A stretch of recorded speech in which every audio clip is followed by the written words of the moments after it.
Hello and welcome to the Average FPLers. My name's Russell and I'm joined by Michael. How are we doing? Hello. So we are back for the 22-23 season.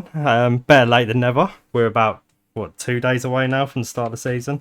So Less than that now.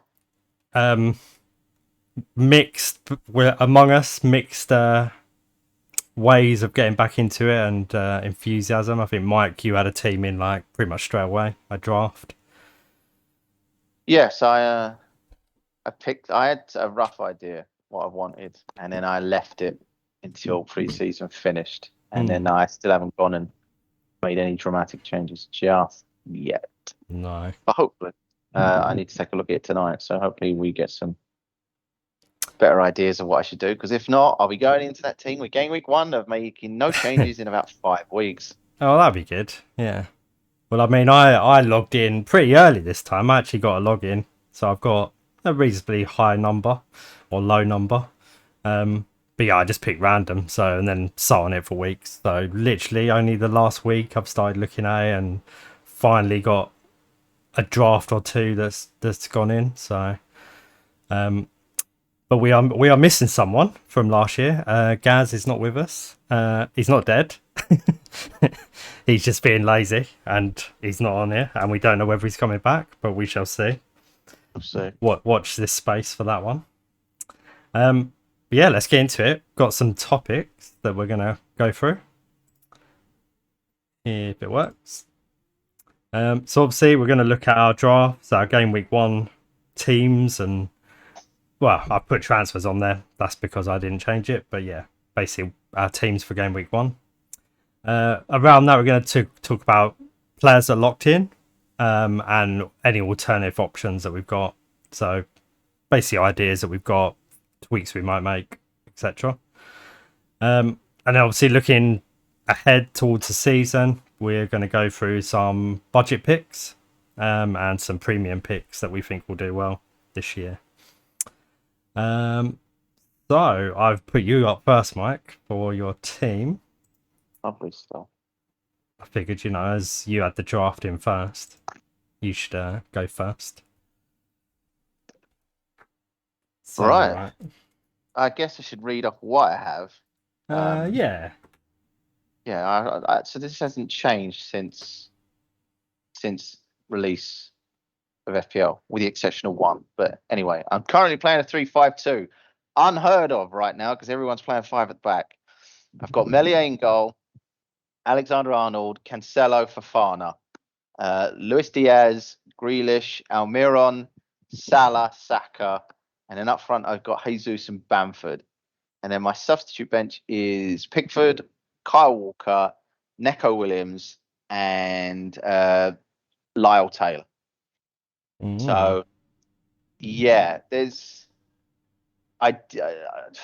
where do I start? I think Leeds would be better defensively this season. They don't have a left back. That's a concern because Firpo is injured or picked up an injury in pre-season, and of course Stuart Dallas broke his Dallas out. leg. Mm-hmm. Um, So they've been playing Strauch back there, and it's not pretty. Hmm. But they are like the Leeds of the first season. So Meslier should be theoretically very busy in terms of saves. So I like that Oh, yeah, you in a got melee and goalkeeper. goal. Yeah, I missed that. Yeah. Focus on Bamford. Um, Yes. So Meslier should be very busy in terms of making saves, and that's hmm. why I've got him. Um, I know a lot of people now are attempting in this season to make. Sorry if you can hear a hedgehog in the background. Um, I'm very tempted to go for, or others are, for a premium keeper, which is 5.5. There's only three of them. It's either Lloris, Allison, or Edison, and a lot Edison, of yeah. people have gone for the latter two. I just don't see the point in doing that because if you go for a 5.5, you've got to go for a 4 million keeper, but you can't go for a 4 million keeper of that corresponding club without No. locking yourself out of an extra slot. So yeah, it seems nonsensical to me. And the 5 million keepers are not bad. I mean, you could go and get Ramsdale, for example, or Mendy. Mendy seems like a good option on paper, Hmm. but he doesn't earn a lot of points from saves. So it would just be clean sheets, and they don't make a lot of points. Well, he might do this year. It's unknown. It's unknown, but again, it's a two-kill system, Hmm. so he shouldn't be making a lot of saves. Chelsea not had a great pre-season. Obviously, lost a lot of their defenders. But they got Koulibaly, and they might have Cucurella. Hmm. Cucurella can play centre back, which he has played for Brighton. So it could be Cucurella, Koulibaly, and I'm forgetting a name that would play back there. Thiago Silva. That's probably the more reasonable one. So Hmm. that would be a solid back line if that was the three centre backs. So I'd be fairly confident that, for example, Mendy isn't going to face 9 shots on target, say like someone like a Meslier will. Hmm. And with save points is bonus points. And the top goalkeepers, Man City, Liverpool, Tottenham, Chelsea. I think the highest bonus point scorer was maybe Allison with 4. That's not a lot over a season, 4 bonus points for a goalkeeper. So it just seemed nonsensical to go for one of them. You are locking them in for clean sheets, Edison or Allison. Yeah. Because they will keep at least 21 clean sheets a season, which is great. Allison tends to get better towards the end of the season because Liverpool have wobbles, and then Allison tends to Allison make pulls more it out of the saves bag. as well. Yes. So Allison is a lot more effective of the two. But then if you go Allison, you lock yourself out of a Liverpool slot. If you have Salah and Alexander Arnold, Yeah. you've got to have Allison. Although, in fairness, Allison at 5.5 is the cheapest asset for a guaranteed haul of points. So there is that to weigh against it. What is So yeah, Melia? Is he 4.5? 4.5. So is Yeah. Pickford. So Yeah, I wouldn't they're go my there. routine. I'm Oh, I'm you have gone quite there. happy. I have I'm not gone paying there. Yeah. attention. You're not paying attention. I've definitely gone. I've gone for potentially 2 of the worst goalkeepers last season as my starting 2. Yeah. I I've not really in my team. We'll see my team in a minute, but I've not considered a Leeds player or an Everton player because I Yes. I can't see him having a good season, but could be wrong. I have a lot more faith in Leeds than I guess a lot more do because I think that Jesse Marsh is quite a good coach, and some of the players they bought are very good. It's because you love American things. I do love American things, which Mm. would explain why I like Tyler Adams and Aronson is going to be an absolute superstar in this league, I think. Mm-hmm. And then there's Sinestra, who's not been blooded in yet completely because he's picked up an injury. But he was great in the Europa League last season, so he should be good for Leeds. There's high hopes for him. And then you've got Harrison, who, fingers crossed, will become more of a main player now that Rafinha has left. So, and Bamford's fully fit. That's a significant difference from the Yeah, Leeds that's good. But I think they're because obviously going to miss Rafinha. they will risk Rafinha, but having a striker and not playing 19-year-old kids up there or a misfiring Rodrigo is the difference potentially between a half decent season and relegation. Yeah. And I'm not owning these players for the whole season. I'm just owning them for the early doors. Yeah, I think another reason, obviously, my faith in Leeds and Everton's quite low, but I think their fixtures don't look that great either to start off with. Well, Leeds are at home to Wolves. I'll Yeah, take that. which ain't too Wolves bad. have got no striker because Jimenez is out, and they're not known for being huge scorers. So there's a strong possibility for a clean sheet there. If not, like I said, Meslier will be busy making saves, and I can live with that. And they're at home, so I would expect Bamford to probably get me something if I'm lucky, or if they get a penalty, Bamford would take it. True. Game week 2, Everton are away to Aston Villa if I wanted to play Pickford. Leeds are away to Southampton, so I could just play Meslier in game week 2. It's not a big deal. And then in game week 3, Everton are at home to Nottingham Forest, and Leeds are at home to Chelsea. So I'd start Pickford over Meslier. And those two keepers are pretty much fine right up until about game week 7. I think game week 7, yeah, because game week 6 and 7, I'd switch back to Meslier, who's got Brentford away and then Nottingham Forest at home. Then game week 8, both my goalkeepers have absolute, appalling fixtures. But I might be I could play the wild card around about then and get rid of both of them. So game week 8, Everton have West Ham, that's not great. and Leeds have Man United. Yeah, so they're not great fixtures. No. So yeah, if I played a wild card there, I could go and get rid of both of them and go and get either 2 other 4.5 keepers, which Sanchez would be playing Crystal Palace, or if I'm confident Nick Pope's the number 1 at Newcastle are playing Bournemouth, and I'd run with Pope for the next part of the season. Or my other one, who I really do like, and I know a lot of people don't fancy him, would be Dean Henderson, who would be at home for Fulham. And at Southampton, I think he's going to have the number 1 job, and that's Bazunu. And I would run Henderson and Bazunu as my 2 keepers for the rest of the season at 4.5 each. Not bad. Henderson obviously did well at Sheffield United. Yes, he's got points to prove. Yes, yeah. He was at Sheffield United. He was on loan there for 2 years. He was expected to get more game time at United. He didn't. He's obviously frustrated and disappointed. He's gone out on loan again. And if he makes an impression in the first 10 weeks, he could sneak into the England squad. And I think it's open for him to take. There's no guarantee. This is the reason Nick Pope moved, because he wanted to try and squeeze into the England squad for the World Cup in November. Yeah. So it's anyone's game, and I think that there's a surprise there. And with Newcastle, I think they've signed 15 new players. They've signed a new squad, essentially. Wow. I didn't realise they'd signed that many players. Yes, it is a lot. It's impressive. A lot. So I'm expecting them to do well this year in Newcastle. Newcastle. So Nottingham Forest, you mean? Newcastle have. Did I say Newcastle? Yeah, you said Newcastle, and I was God, yeah, no, Newcastle have only made like 2 or 3. Yeah, I didn't think I'd heard. Signed 14. Oh, okay. So Nottingham Forest have signed about 14 players, and don't get me wrong, they're great players, but when you sign that many that quickly, it can take some time to gel. Yeah, that's probably why. Didn't one of the promoted teams do that last year? And it didn't quite work, or maybe the year before. And it might be the year before. Yeah.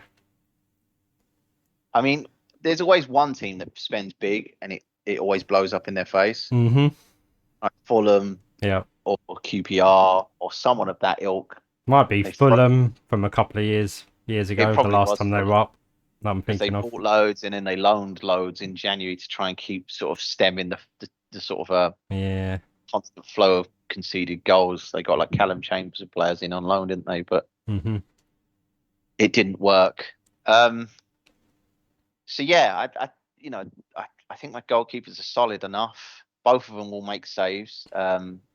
Meslier for obvious reasons, because Leeds' defence is a bit wobbly, but I don't think it's going to be as bad as everyone thinks it is.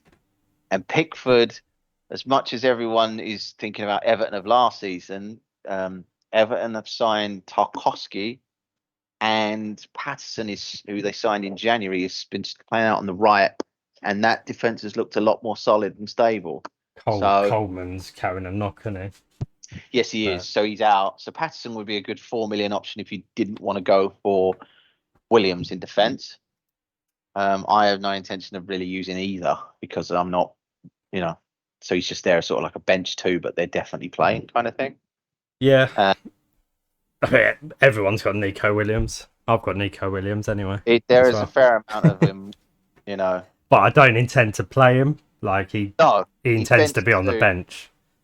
But at the same time, Williams could be bench 3, because if Lyle Taylor's going to be appearing regularly for Nottingham Forest, then I definitely want him to be further up in my starting bench options, to be honest. Is he a 4.5? Yes, Yeah. Taylor is, yeah. And he is playing, or he has been in pre-season at least. Oh, that's good to know. I might be switching my 4.5 forward out for then, Taylor. There you go.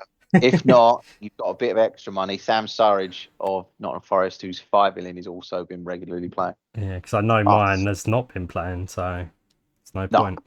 Most of them are not, or they've been sold or loaned. Like Dwight Gale sold. Dane Scarlett's when Greenwood Leeds, but I checked their pre-season, but didn't see him mentioned. No, he signed a new contract this week, so he might get some more game time this season. But obviously, like I said, we're a fit Bamford. After him, it's Gelhard, I imagine. Gelhard and Rodrigo. So then he's probably about 4th in the list. So not that you don't need him necessarily playing every week, but it's just nice to have just in case. Yeah. And in my defence, obviously, we've touched on it. I've got Nico Williams because he's 4 million and it's an enabler, really. And then I've got Fofana, Cancelo, Alexander-Arnold, and Kyle Walker. Kyle Walker's sitting on the bench right now because I don't expect City to keep a clean sheet again away to West Ham on the opening day. But Kyle Walker is only 5 million. Man City are about to miss out on Cucurella. They are going to buy Gomez from Anderlecht. So it will be that Cancelo and Walker have competition. But 5 million, I don't see Gomez. Probably more Walker will have competition than Cancelo. But, well, Gomez is a left back, so Walker have more competition in the sense from Cancelo, switching back to the right. Yeah. But Gomez will need to come in and get ready, and they've not confirmed the signing yet. So I'm quite happy to roll with Kyle Walker because I think he'll at least play game week 2, which is a home to Bournemouth, and that should be an absolute pasting, really. And then Cancelo I wanted because Cancelo had the most shots from all defenders, and I think he's going to be better than last season. Alexander-Arnold's a mainstay. He's probably the only player that I will never sell. I only sold him for 1 week last year, and that was because of an injury, and he was straight back in. So, and I don't think I've sold him previous to that ever since he's been on the scene. So I'm surprised by Fofana. Leicester are really good defensively. Now that sounds weird to say. Are they? They weren't last year. Last season they wasn't, but who broke his leg a week before the season started? Wesley Fofana. Yep. And when Wesley Fofana came back towards the end of the season and he was playing in that team, Leicester were keeping clean sheets and they were winning convincingly. And Madison was, on fire, and so was Vardy, and they were points for everyone if you had Leicester players. One thing that worries me about Leicester, what I've heard, is that I don't think they've signed anyone yet, and they seem to be all their players seem to be rumoured as being sold, like Madison, Tielemans, obviously might be going to Arsenal. They're getting people bid for their players, but Leicester have not necessarily. Yeah, they're not selling them. No, that is true. Schmeichel as well, obviously. Schmeichel's already gone. He went to this. Oh, did he go? Okay, there you go. He went $1 million, which doesn't seem that much. How much? He went for £1 million. Blimey. That's a bargain. He's a good keeper. He is a good keeper. I know he's 35, but he's still had a good few years in him. Yeah. He's joined Nice on a 3-year deal. So, but for selling for only £1 million seems a bit mad. And he's Leicester's captain as well, bear in mind. So there's a captaincy change about to happen at the club. Yeah. But Fofana, I think, is absolutely fantastic. At 4.5, originally it was Ricardo Pereira, so that's the only brief change I made before I gave you this team lineup. Pereira looks like he might be out for a couple of months now, which is gutting, really, because he's a great defender. Is Pereira more?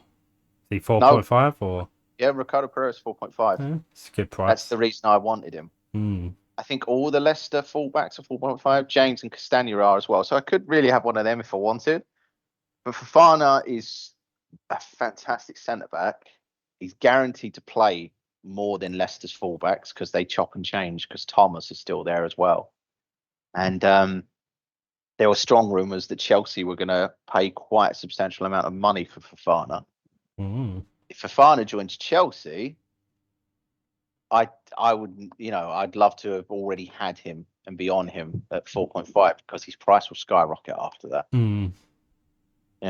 If Chelsea's pay 70, 80 million for him and he becomes a back three with Thiago Silva and Koulibaly, I definitely want to keep him. So, plus Brentford at home. Brentford have been poor in pre-season. They've not got a lot of goals in pre-season. I thought they'd got a few, from what I see. I remember. A few, but nothing major. And Bemo scored most of them. Yeah, and Buemo is a player I did consider up front if I wanted more money in midfield. I haven't ruled that out. Because if I got rid of Bamford, I could get in Buemo, and then that would give me another 1.5, and I could lose Almirian, or I could lose Walker and go to someone. I think I've got 2 million in the bank actually with this team. Well, you haven't. You've only got one. Well, I guess you could class Trent and Cancelo as premiums, but no, I mean the premiums. You've only got Salah. Conventional. Yeah. I will. There's no plans to run with more than one. Right. So don't want a Kane or a Haaland or. I definitely would like Harry Kane, but if I have him, I don't have enough flexibility in my midfield. So have you forgiven Harry Kane this year? Are you over it now?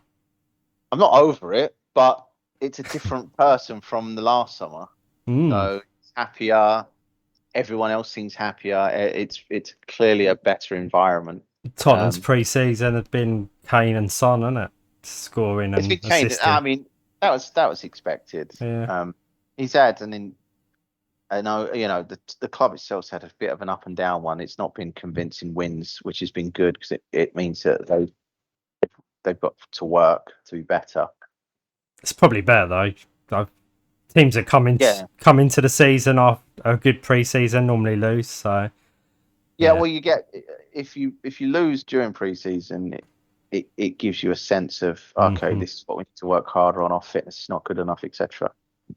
So there is that positive to Tottenham. I would like Son, but 12 million is just too expensive. Really, yeah. It would be. I had Son in my team originally, but I've switched to Kane now because they 0.5. 0.5 cheaper, and then that means you can go Kane to Haaland if you want to have him in game week 2 against Bournemouth, or you could start with Haaland instead of Kane and just run that all season, chopping and changing. So it's a good idea if people are doing it. I've not necessarily jumped on board yet. Surprisingly, I thought I'd go for Haaland, but I'm now having second thoughts. And then I just like the idea, instead of 1 8 million midfielder, I can't decide between Saka and Luis Diaz, so I figured why not just have both? Yeah. Diaz looked good in the Community Shield. He was all right. He wasn't as good as Robertson, and Robertson is $1 million cheaper. Yeah, Robertson was really good. Obviously, Alexander-Arnold got the goal scored. Salah didn't look that great. Goal and assist, which is typical. It's like he doesn't have to do anything, and then he pops up with the goals and the points. So that's a sign of a quality player. Yeah. And I mean, Nunez is the one that everyone's kind of had their heads turned a bit because of that super showing. Yeah, and looked really he could good. be the one that makes everyone clamour for, because if he goes and gets 2 against Fulham, everyone will be like, "Oh, I've got to get on him. He's a £9 million striker." Yep. So then you might see that the current template that everyone appears to have, that might get shaken up a little bit in the first week or 2. Yeah. But it all depends on who has sort of that explosive start. And for now, we're only guessing. Because, I mean, for anyone knows, everyone keeps thinking, Leicester, they're done for. But they're at home to Brentford first game. They go beat Brentford 4-0. And people are in an instant flock to Jamie Vardy because they were like, he's 9.5. He's Jamie Vardy. I've got to get him. Game week 1's a nightmare. Stresses me out. It's hard. It's all unknown. You don't know what the players are going to be like, what the teams are going to be like. Yeah, everyone has a different theorem of what to go for. So some go for just premium players and premium teams that have the best fixtures. And they go, that's the best way to do it. Other people look at pre-season and they go, okay, well, this guy's had a good pre-season, so I think he's going to be explosive to start the game. And so they pick them. Others do a hybrid. And then you can sometimes just get someone that goes, I just want a team of completely different from the norm. So you get that sometimes too. I mean, it's not bad going against the norm. I've seen a lot of people going about Salah in a game week 1 thing, teams this year. I mean, it's brave. Yeah, I wouldn't do it. Going by that, I think one of the things I look to do or worked well for me last year is you go with proven players. It's always nice, these new players come in, you think, oh yeah, I'll buy him, he might do well, but I don't know, it's nice to go with a proven player, and Salah is a proven player, and especially game week 1, Liverpool always seem to turn up, and Salah turns up. The last 2 years he has anyway. Fulham as well, and Fulham yeah, exactly. in dire straits of trying to sign defenders and goalkeepers, and that seems to be a recurring feature when they get newly promoted. Yeah. And they looked good in the Community Shield as well, Liverpool. So they did. I mean, I think Man City are not quite up to speed, so it might have been a bit misleading. They're not up to speed because like 3 or 4, 5 of their players couldn't go on tour because of they've COVID vaccination restrictions in the United States. They so barely had pre-season really. So there are problems. I mean, they're not significant problems because it's obviously Man City. I mean, bearing in mind, Man City lost their opening game last season and still won the league. So I wouldn't read too much into it, even if they lose the first game. Oh no. That's why, like I said, I've not got Kyle Walker in the starting lineup because I highly suspect West Ham will get 1, if not 2 goals against City. And I don't want to be rolling double defence on the opener. Oh, Jesus, you moose. I got 0 points from 2 players. At least with Cancelo, there's a higher probability that I could get an attacking return over, say, Kyle Walker. Yeah. But yeah, I don't have any sort of sense to go for 2 premiums because by having 1, I've got enough money to obviously get Saka, Diaz, and Jesus. And Saka could, if I wanted, or Diaz, I could easily make Mount. And, so I've got a 3-pin triangle there that are really good 8 million players, and the funds spread evenly. And then I still got Brentford, who I could easily downgrade to a 6 million striker, say Johnson at Nottingham Forest, and then Almirian. Said I've got 2 million in the bank, another 1.5. That takes me to 9.5. So I could go and get, a really decent 9.5 million midfielder. So there are options. I mean, and the only reason Almirian's in there is because when I made the team selection, when the FPL first started, I had a funny feeling he might have a good pre-season. He has had a good pre-season. He had a very good pre-season. Yeah. He's gone and got 6. Yep. So I'm fairly pleased that some part of me still is able to tell a decent player here and there before they turn good. And I've got Jack Grealish in there because Jack Grealish is £7 million, and that seems like an absolute bargain. It's risky. He didn't look great in the Community Shield, to be honest. He didn't, but Foden's not fit. No. And those midfield slots now is between Foden, Grealish, and Mahrez. Mahrez would be my pick. I had him in my last draft, but not my current draft. But yeah. I just think for 7 million, I could handle that. If Grealish doesn't play, fine. If Grealish comes on because it's 5 subs this year, he's probably going to get 30 at least. He could get something in 30 minutes. Can he cover Haaland? Of course he can't. But, if I'm worried, again, I could always downgrade my Bamford pick and put that into my midfield. I mean, I could downgrade Bamford all the way to like a 4.5. Just have 2 dead striker slots on the bench. Play 4-5-1. Be risky because it means I'm be rolling with just Jesus. But I haven't really ruled it out because a 4-5-1 means I could go and get Reece James or anyone, to be honest. anyone that I fancy in the top sort of echelons of defenders, and a lot of people are running 5 defenders because they think there's more value there than in midfield. Yeah, well, So last year was defense was king, wasn't it? So it was, but midfield was still great. yeah. And last year, in fact, almost every year, midfield is always great at the start of the season. Mm-hmm. Last year, Salah went and got 20 points. Yep. I think Fernandez got 20 points as well last year. Mm-hmm. And in the year before, Sterling got 20 points. The year before that, Salah got 20 points. So midfield's fine. Hmm. You know, midfield is always the most reliable for the opening games.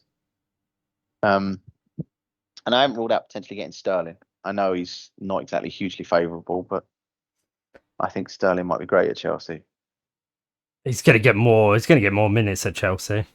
Yes, he joined them because he knew more of a. It's just going to be interesting to see if he gets as much output at Chelsea. Oh, I don't think that's going to be an issue. He's got Reece James and Chilwell. Yeah, true. Yeah, but he does tap-ins, doesn't he? So it's whether Chelsea can get him into those positions for those tap-ins. If he's going to play false 9, Sterling, I'm those tap-ins then seem almost easy, right? Yeah, if maybe. He's playing as the striker. He could end up taking Havertz's spot, and Havertz reverts back to midfield. Possibly.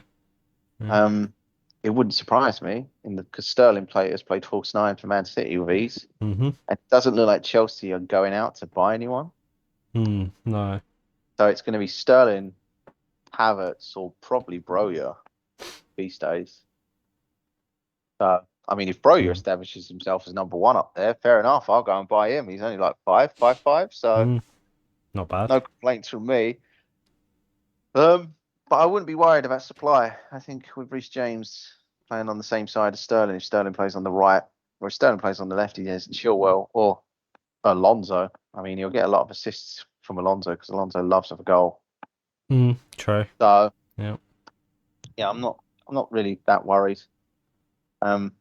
Just obviously in recent years, Chelsea have been more associated with defensive returns rather than attacking returns. Yeah. So what? You're probably going to tinker in the next couple of days. I need to have a look. What players are locked in?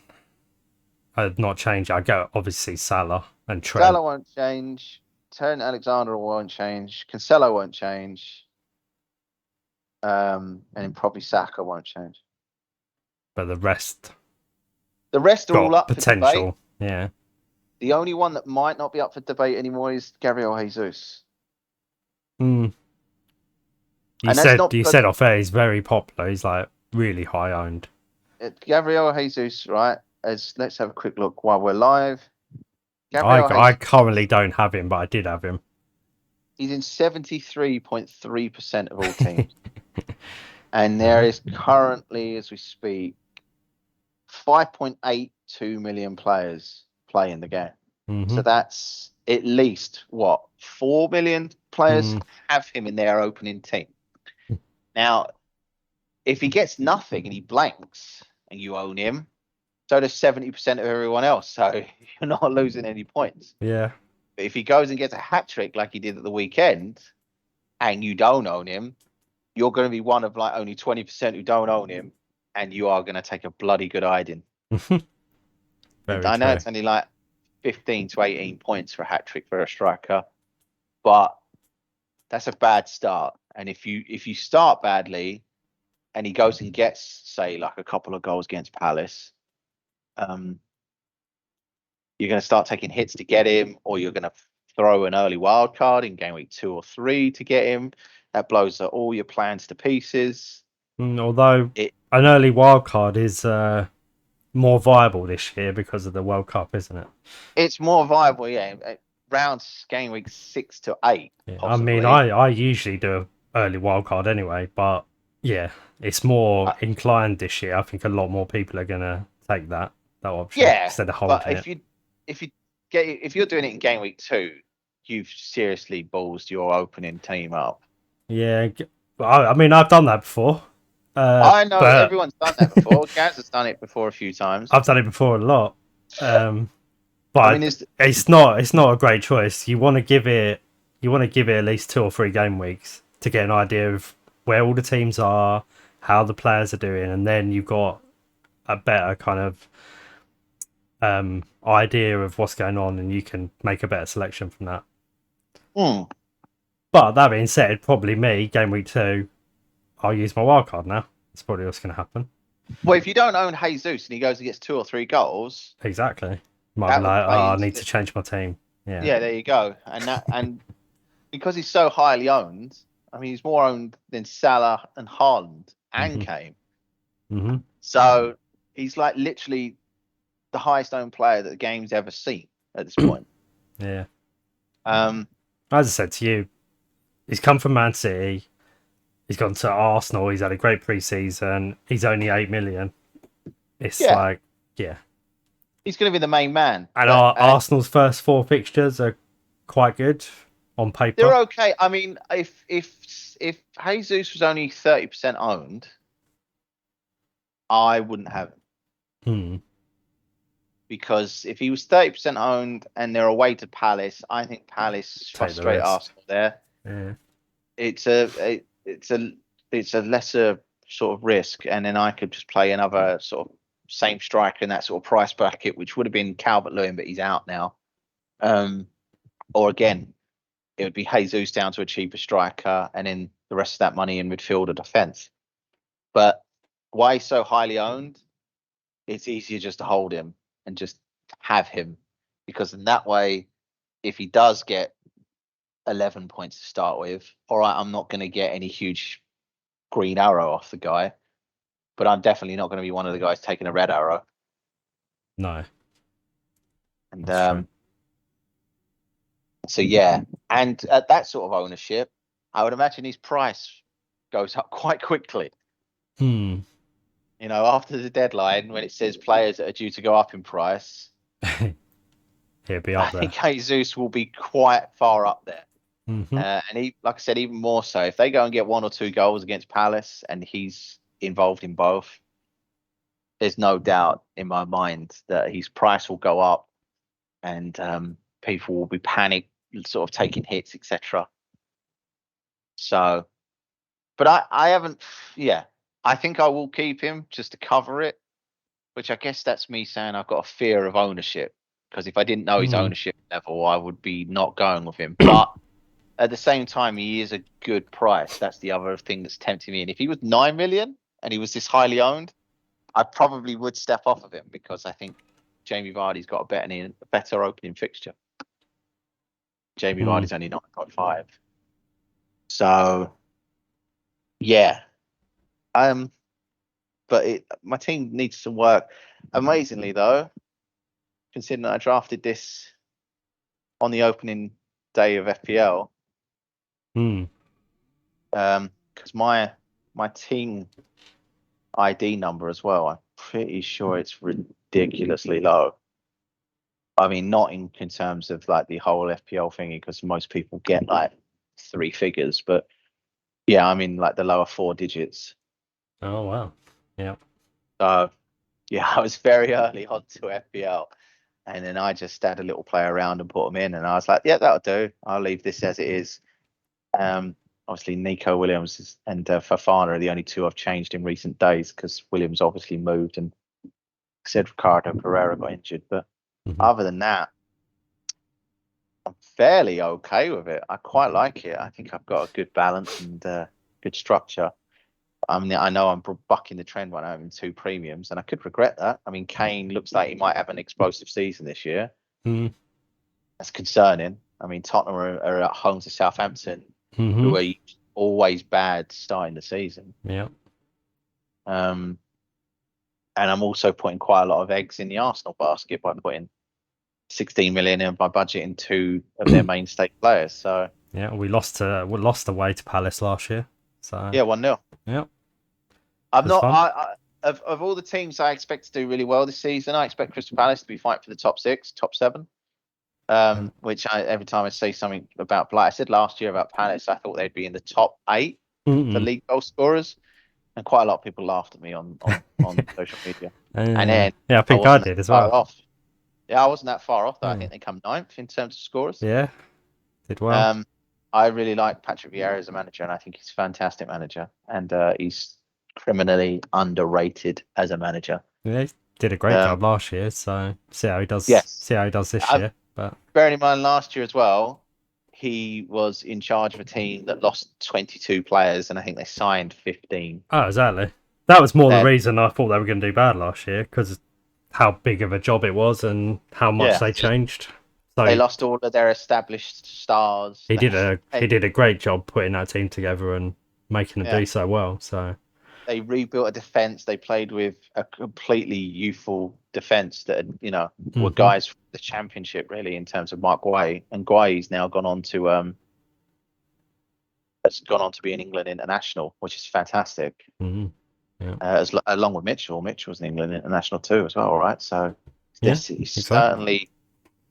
certainly providing what I thought he would. Mm. And I think Palace will be challenging for the top 7 season. I just don't have any of their players yet because their opening fixtures are absolutely horrendous, like one of the most horrendous in the league. Yeah, I've got Palace quite low down for fixtures. So, but if Grealish wasn't the price he was, that could easily be Zaha.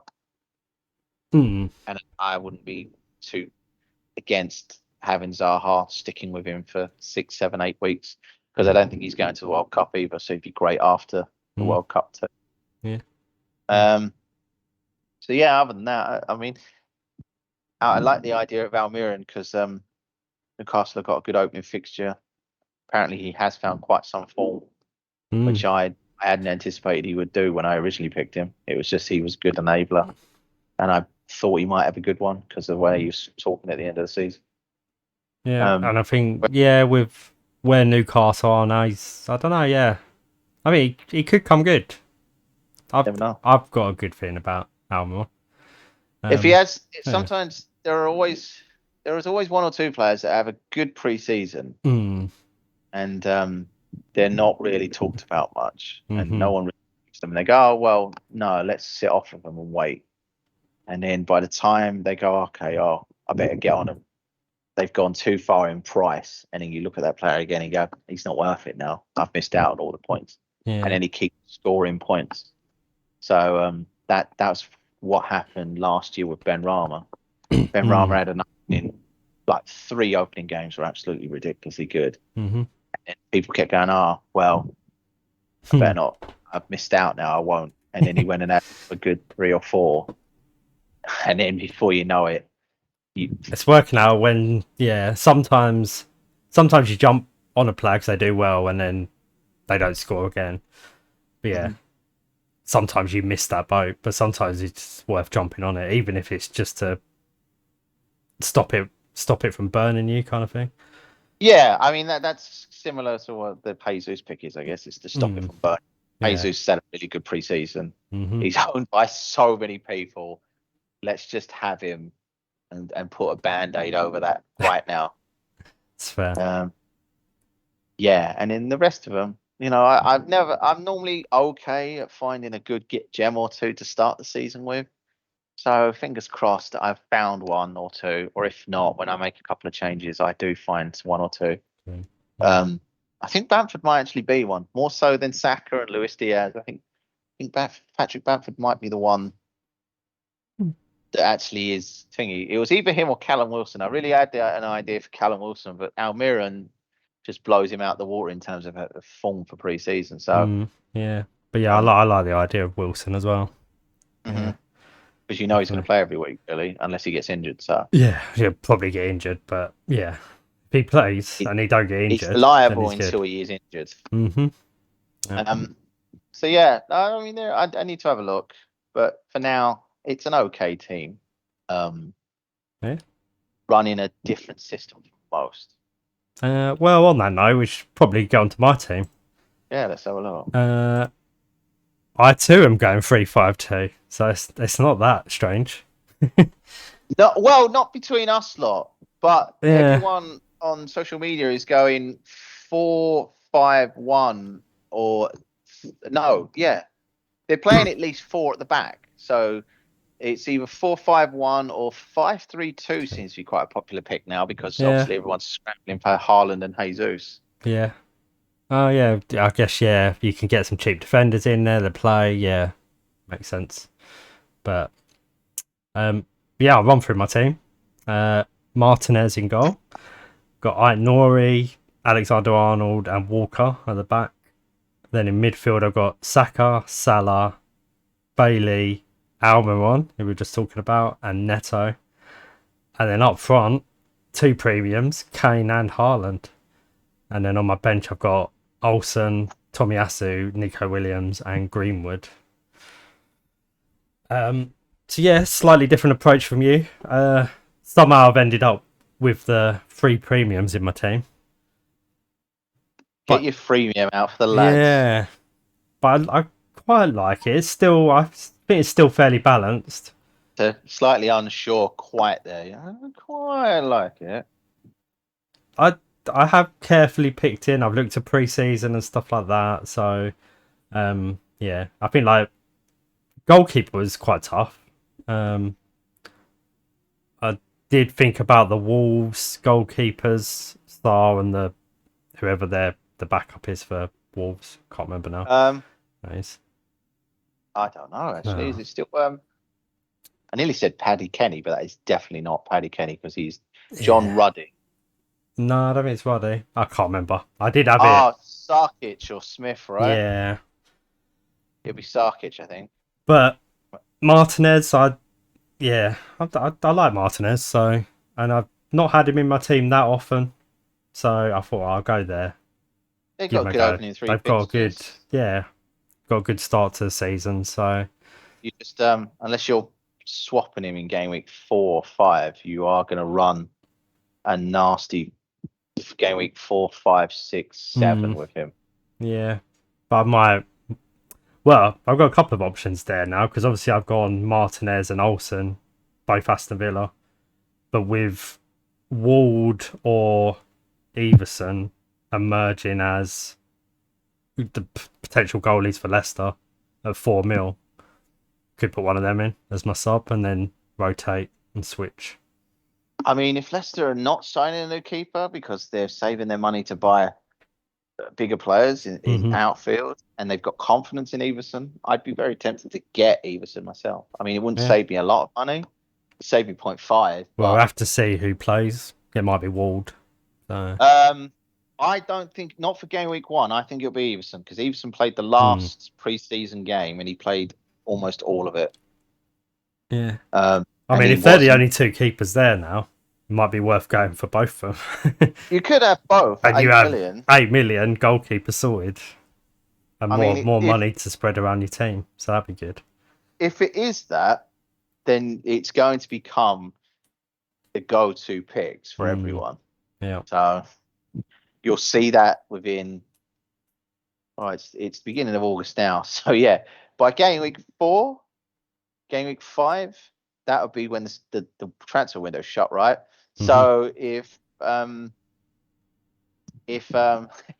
Leicester have signed no goalkeeper, you can bet your bottom dollar that everyone is going to have pivoted straight to of course, yeah, Everson, because then they'll have enough. In most cases, you're going to have at least 1 million, if not 1.5 plus. Save. Yeah, you might do the double up. You'll at least have one of them, or you'll have the playing one as your sub. Yeah, or that you maybe swap. Yeah. If you had both, the amount of money you'd save, you're just like, yep, let's do it. Save the money. It's a great idea. And then chuck the money in midfield or defence. Yeah. Especially if all the premiums hit the floor running. Because people are going to be clamouring to get them. I mean, obviously, you're running 3 in this. And if you did change your goalkeepers now, Martinez 5? 5, yeah. So that'd save you an extra 1 million. Yeah. So Neto could become 6.5. Or, you mentioned earlier Bailey might have picked up a knock, so I might have to reconsider Bailey. So Bailey could go down to 4.5, and Tomiyasu becomes a 6 million, and then that's Chilwell or Reece James. or I could potentially bump Walker up to Cancelo. Because I'd rather have Cancelo than Walker. The only reason Walker's in there is because I can't quite get to Cancelo. But yeah. Well, strangely, if you switch the goalkeepers and then switch Bailey, you can do Walker to Cancelo, and then you can still do Tomiyasu to Zinchenko. Yeah. I've got 1.5 mil in the bank with that as well. Oh, there you go. Team. So you can easily do Tomiyasu to Zinchenko. It would be a lot better anyway. Yeah. I'm quite happy with Tomiyasu. You know, the whole Arsenal thing, and I'm quite happy to have an Arsenal player sitting on my bench. Playing there though, right? Yeah, I haven't seen him in pre-season. Like Ben White's out there. I don't know. Yeah, I should know that. I didn't actually check. It's been Ben White, Saliba, Gabriel, and Zinchenko. Yeah. So maybe Tomiyasu is not a good pick. That's what sort of blew my mind. Everyone on social media is going, "Oh yeah, Tomiyasu's." Well, that's what I've heard, and yeah, I didn't actually check whether Tomiyasu played any of the pre-season games or anything. I'm sure he has, but he's not. He didn't play the last few in terms of a starter. Ben White's out there. Yeah. Unless Saliba's about to be sold on, but the fact that he's playing a more prominent role in pre-season would suggest he's not. I think he is going to feature. Yeah, and Saliba's 4.5 as well. Mm-hmm. So you can easily go to him. Mm. But I think if you've got some spare cash, 5 million, you can get Zinchenko. And I think that if Tierney's fit... I'm a little worried about Zinchenko with Tierney, whether they're going to rotate or something. I think he gets pushed further afield. I think he gets pushed into the centre. Maybe. Bearing in mind, Zinchenko used to be an attacking midfielder. Mm. It was only when he signed for Man City, he went to left back because that's where they needed someone. Yeah. But for Ukraine, he played either in the centre of the park at times as a number 10. Yeah. And for City, he's played up front against teams like Paris Saint-Germain. I feel like he's definitely back up because a few times last year Arsenal suffered with we didn't have any left backs and Xhaka had to go back there and it completely blew our team apart. So I wouldn't be surprised if he was playing in the centre of the park and then he moved back there if he got an injury. Yeah, he can either fill in at the left back spot if we need it, or he can go into midfield as well. So he's good cover there as well. So yeah, that's a good signing. I think should be good. Yeah, for the price, I think it's been a reasonable transfer. He's young enough. Yeah. So yeah, I mean, you've got some options. I mean, if you're going 3 million, you stick with it, which is not the worst thing because it saves all that worry about getting Haaland for game week 2. Yeah, I did my draft before this. I only had 2 Neum. Is that right? Mm-hmm. Yeah. 2 premiums. Salah and Kane, and I had Mahrez. But then obviously, yeah, Man City have got Bournemouth at home, second game, and I thought, you're going to want something like Haaland in your team for that. So, I mean, unless he picks up an unlucky injury, I mean, it's going to be one that if I don't own him, I am definitely going to be sitting with my hands like firmly covering my eyes. I mean, one option is to have Kane, switch to Haaland, and then switch back or do something along those lines. You can. A lot of people are doing that. They've booked that in and they said, I'm going to definitely do that. Which sounds I don't like doing that though. And if I can have both of them in like this, I quite like that. That would make a lot more sense because if you remember, I've done it twice. Once last season, and I did it with Sterling and messed up solely before his hat trick. Mm-hmm. And in the season 4, I was chopping and changing Salah and Fernandes, and I missed out on both of their top returns. By messing about, going, okay, I'll transfer them in, week out, and when they've got the more favourable fixture. And it's a dangerous thing to do, and obviously prices as well. Like you sell one of them, their price goes up. You have to buy them back for more, and it's also you're booking a transfer in for something that's effectively a sideways move. Yeah. You know, if you're going for one of them, go for one.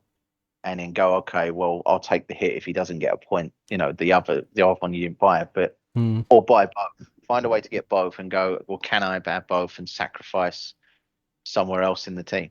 And if you can, do it. If you can't, mean, the other thing is I had Jesus before I managed to get Haaland in. So I took Jesus out and put Saka in. So I thought I want an Arsenal player. It's between Saka and Jesus. Yeah, still quite fancy Jesus, and especially what you were saying, highly owned. If he bangs, it's going to hurt me. So I I'd mean, a little rather have bit, him. but I wouldn't. If you're going with 3 premiums, I wouldn't panic. I mean, Yeah, true. if he got a good game week 1, I all think right, you might. Saka's a good option as well. He's had a good pre-season too. So Yeah, he's great. I mean, you I go mean, if Martinelli Jesus if is you want. scoring, maybe Saka's setting him up, which is fine. So Yeah, or you can go to Martinelli. Martinelli's had a good pre-season. He's only yeah, 6, and then you yeah. could run 3 expensive strikers if you really wanted to. Mm. But I don't really yeah, want to go for 3 expensive strike. I'm quite happy if no, I'm no. having 2 premiums up there. That'll do. I don't want Yeah, to you're go more than 3 up done. front. Yeah, you're absolutely fine. But what I mean is that obviously there's ways to spread money. If you did Saka to Martinelli, Bailey can be upgraded. You can use your other money elsewhere for bits and pieces. And at the same time, yeah, I mean Jesus could get 2 goals this week. Yeah, you suffer a bit of a rank hammering in game week 1, but then you've got Haaland for game week 2, and you captain him. And then most people who've probably got Jesus might not have Haaland. Yeah, and they're trying to get to him. I Yeah, know he so there didn't you go. score in the Community Shield, but he had some chances, and yeah, it's only a He matter hasn't of had time. he He's hasn't had gonna a lot of score. game time. There's So that to him. I mean, he played 20 minutes, and then he played 40, I think it was, and then he played Community Shield. So that's not a lot yeah, of prep time in terms of everyone else. You know, everyone else, like Gabriel Jesus in preseason has played about 4, not fully, but he's played far more minutes. So he's going to be hitting that ground thingy. And Man City obviously haven't had their full squad, as we've already alluded to. So there's been reasons to think that they'll start slow, but they start before everyone else to Community Shields. By the time they get to Bournemouth, they've already played 2 competitive games where everyone else has pretty much played 1. yeah. Yeah, I wouldn't be surprised if game week 2 Haaland absolutely devastates. And if you don't own Jesus, you'll find yourself on a big green arrow anyway, because Jesus is 74% owned and you don't have him, or you're jumping on leaps and strides because you've got both Kane. Yeah, I mean, yeah, there is obviously another way I can go, and I can do it. Is I could switch Haaland out for Jesus and then Saka out for De Bruyne. Can actually do that. So still going the freemium. Yes. But yeah, putting my 2 premiums in midfield rather than up front. I mean, there's a strong possibility that De Bruyne will get a lot more points this year because he's got a target man to actually hit. Yeah. And I think he's being overlooked. I just don't know if in game week 2 you would captain De Bruyne against Bournemouth. Normal sense would dictate if it was last season you would, because Haaland's there. You'd always go, I want to captain Haaland. I think he'll get more points than De Bruyne. Yeah. I remember last year when Kane was supposed to be going there, it was a case of if Kane goes there, he's going to be in my team and we're going to captain him. So I guess Haaland obviously not proven in the Premier League yet. We'll see. I don't think that matters. Yeah, probably not. But I mean, he was great everywhere he'd been before. Secondly, I mean, Gabriel Jesus' stats were fantastic at Man City, and he rarely played. It would be funny if Haaland flops. I would like to see it. I mean, it would be hilarious. It would be genuinely funny, but I'd be shocked. Even if he flopped per se in the first season, there's no way he would in the second season. The Bundesliga tax. He's just too good of a player to not be a success. He's just got too much talent, I'm afraid. Yeah, which is right. The more I'm talking about him, the more I'm realizing I probably should own him. Yeah. It's the problem when you show each other your teams and you reveal stuff and you go, oh, I need to do that. That's, yeah. I mean, yeah, I've known this for quite some time that I'm risking it. I'm basically hedging my bet and saying that I think that Saka and Luis Diaz will score more points in Haaland, sorry, and whatever cheaper midfielder you have. So let's say Neto, just to keep it that fair. Well, you've backed Leeds to do well, where I backed Wolves to do well against Leeds. So. Wolves have got great opening fixtures. It's just they've got two good opening fixtures, and then they got Tottenham, and then I want to see from there.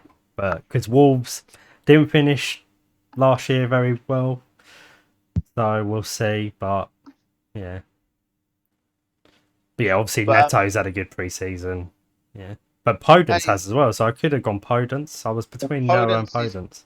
Podence is going to be the one that plays up front, right? Oh, so that makes Podence tempting.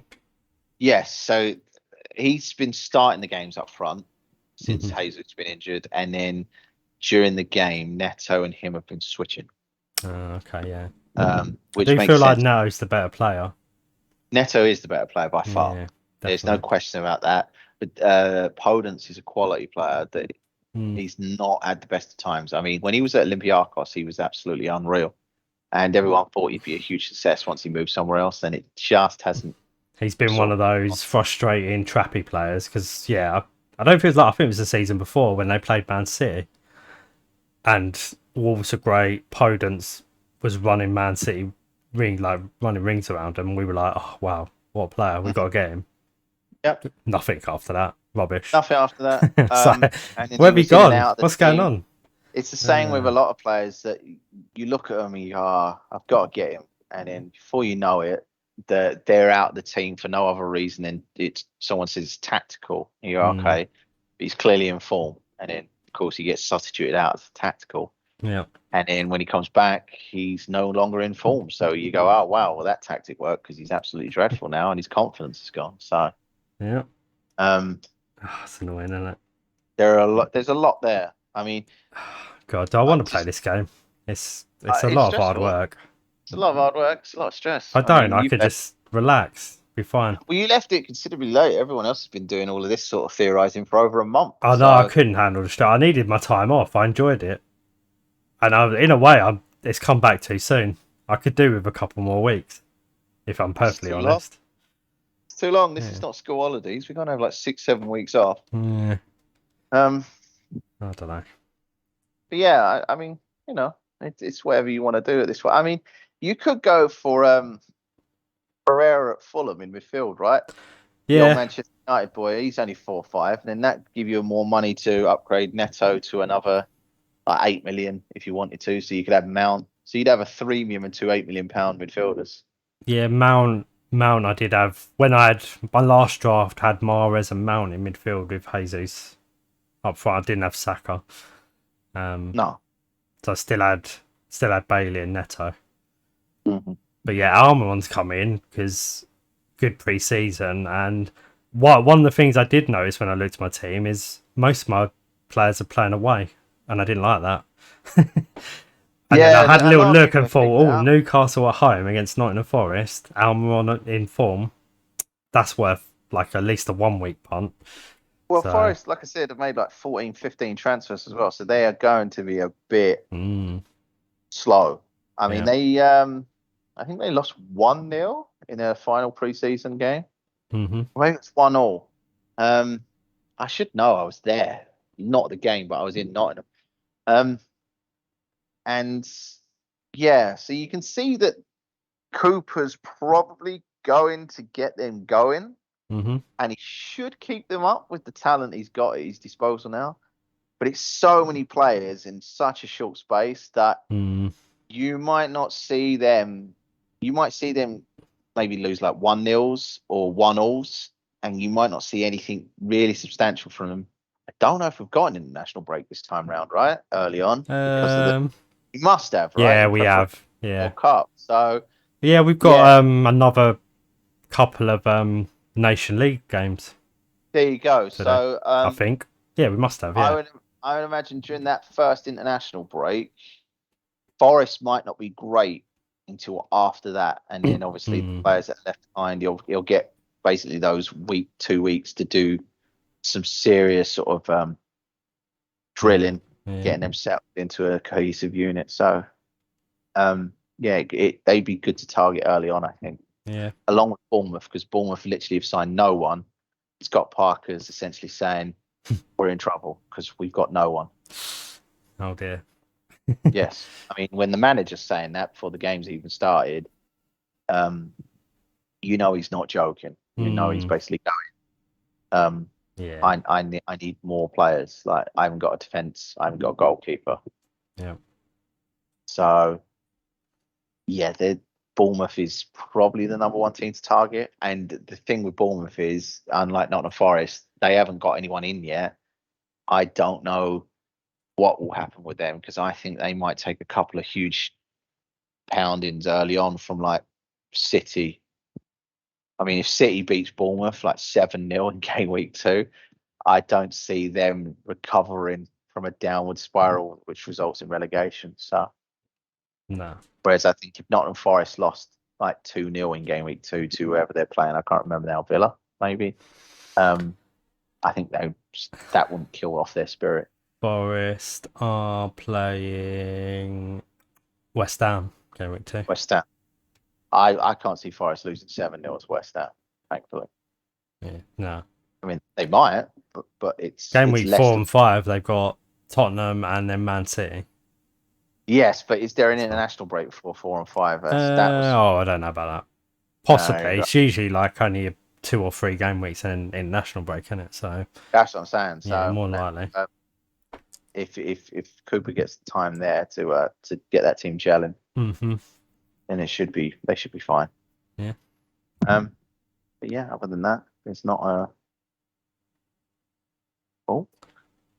lot to No, to be. I think yeah, I think there might be some changes, but I think there's a few players that are pretty locked in. Obviously Trent and Salah, like you. I think Almiron is pretty locked in. I want to stick with that. Kane's definitely locked in. I think Nico Williams is probably locked in for my sub. But the rest of the team, yeah, could change. I think Nori's pretty locked in, maybe. Actually, I don't know. Well, Don't know.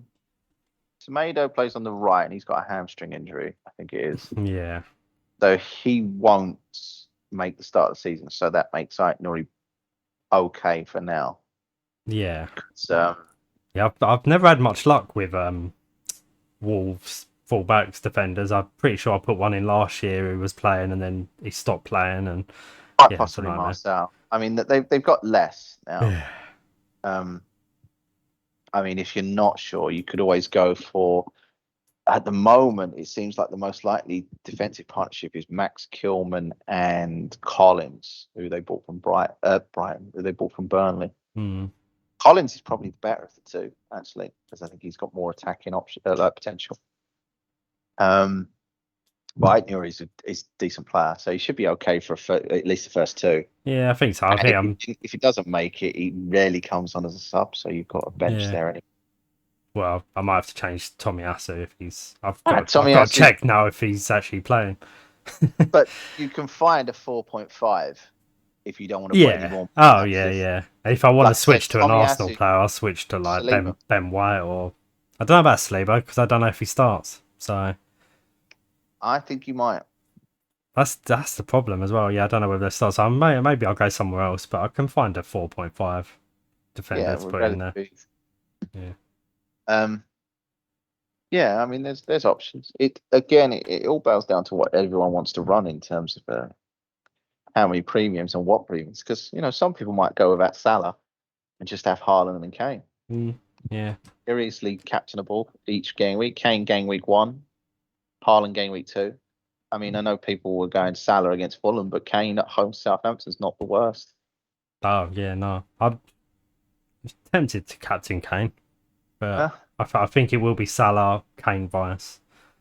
But yeah, it's tempting.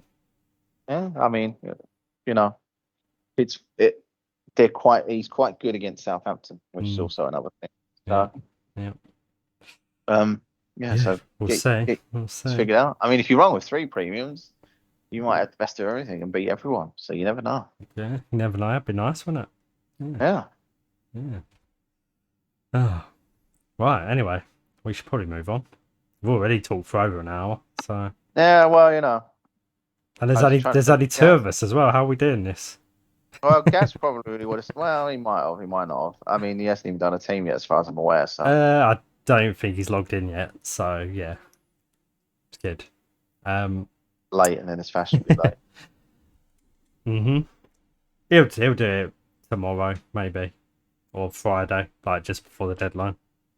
I would laugh if he Yeah. forgot though and gets his team in late. That would be funny. It wouldn't surprise me if he thinks it's Saturday and he doesn't do it. Oh, I hope so.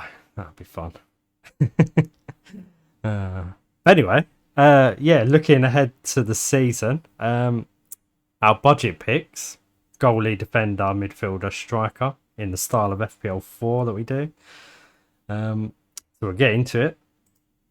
And our goalkeeper pick. So yeah, Mike, you've gone Hennessy. I've gone Sanchez. Hennessy? I've gone Henderson. Oh, why did I put Hennessy in? Oh, sorry. There's no way I'd pick Wayne Hennessy. Not on your life. Yeah, that's a good point. Why did I? Oh, yeah. It's that Hen. Yeah. Yeah, I put Henderson of Nottingham Forest because I know he's starting. Hennessy, where is he?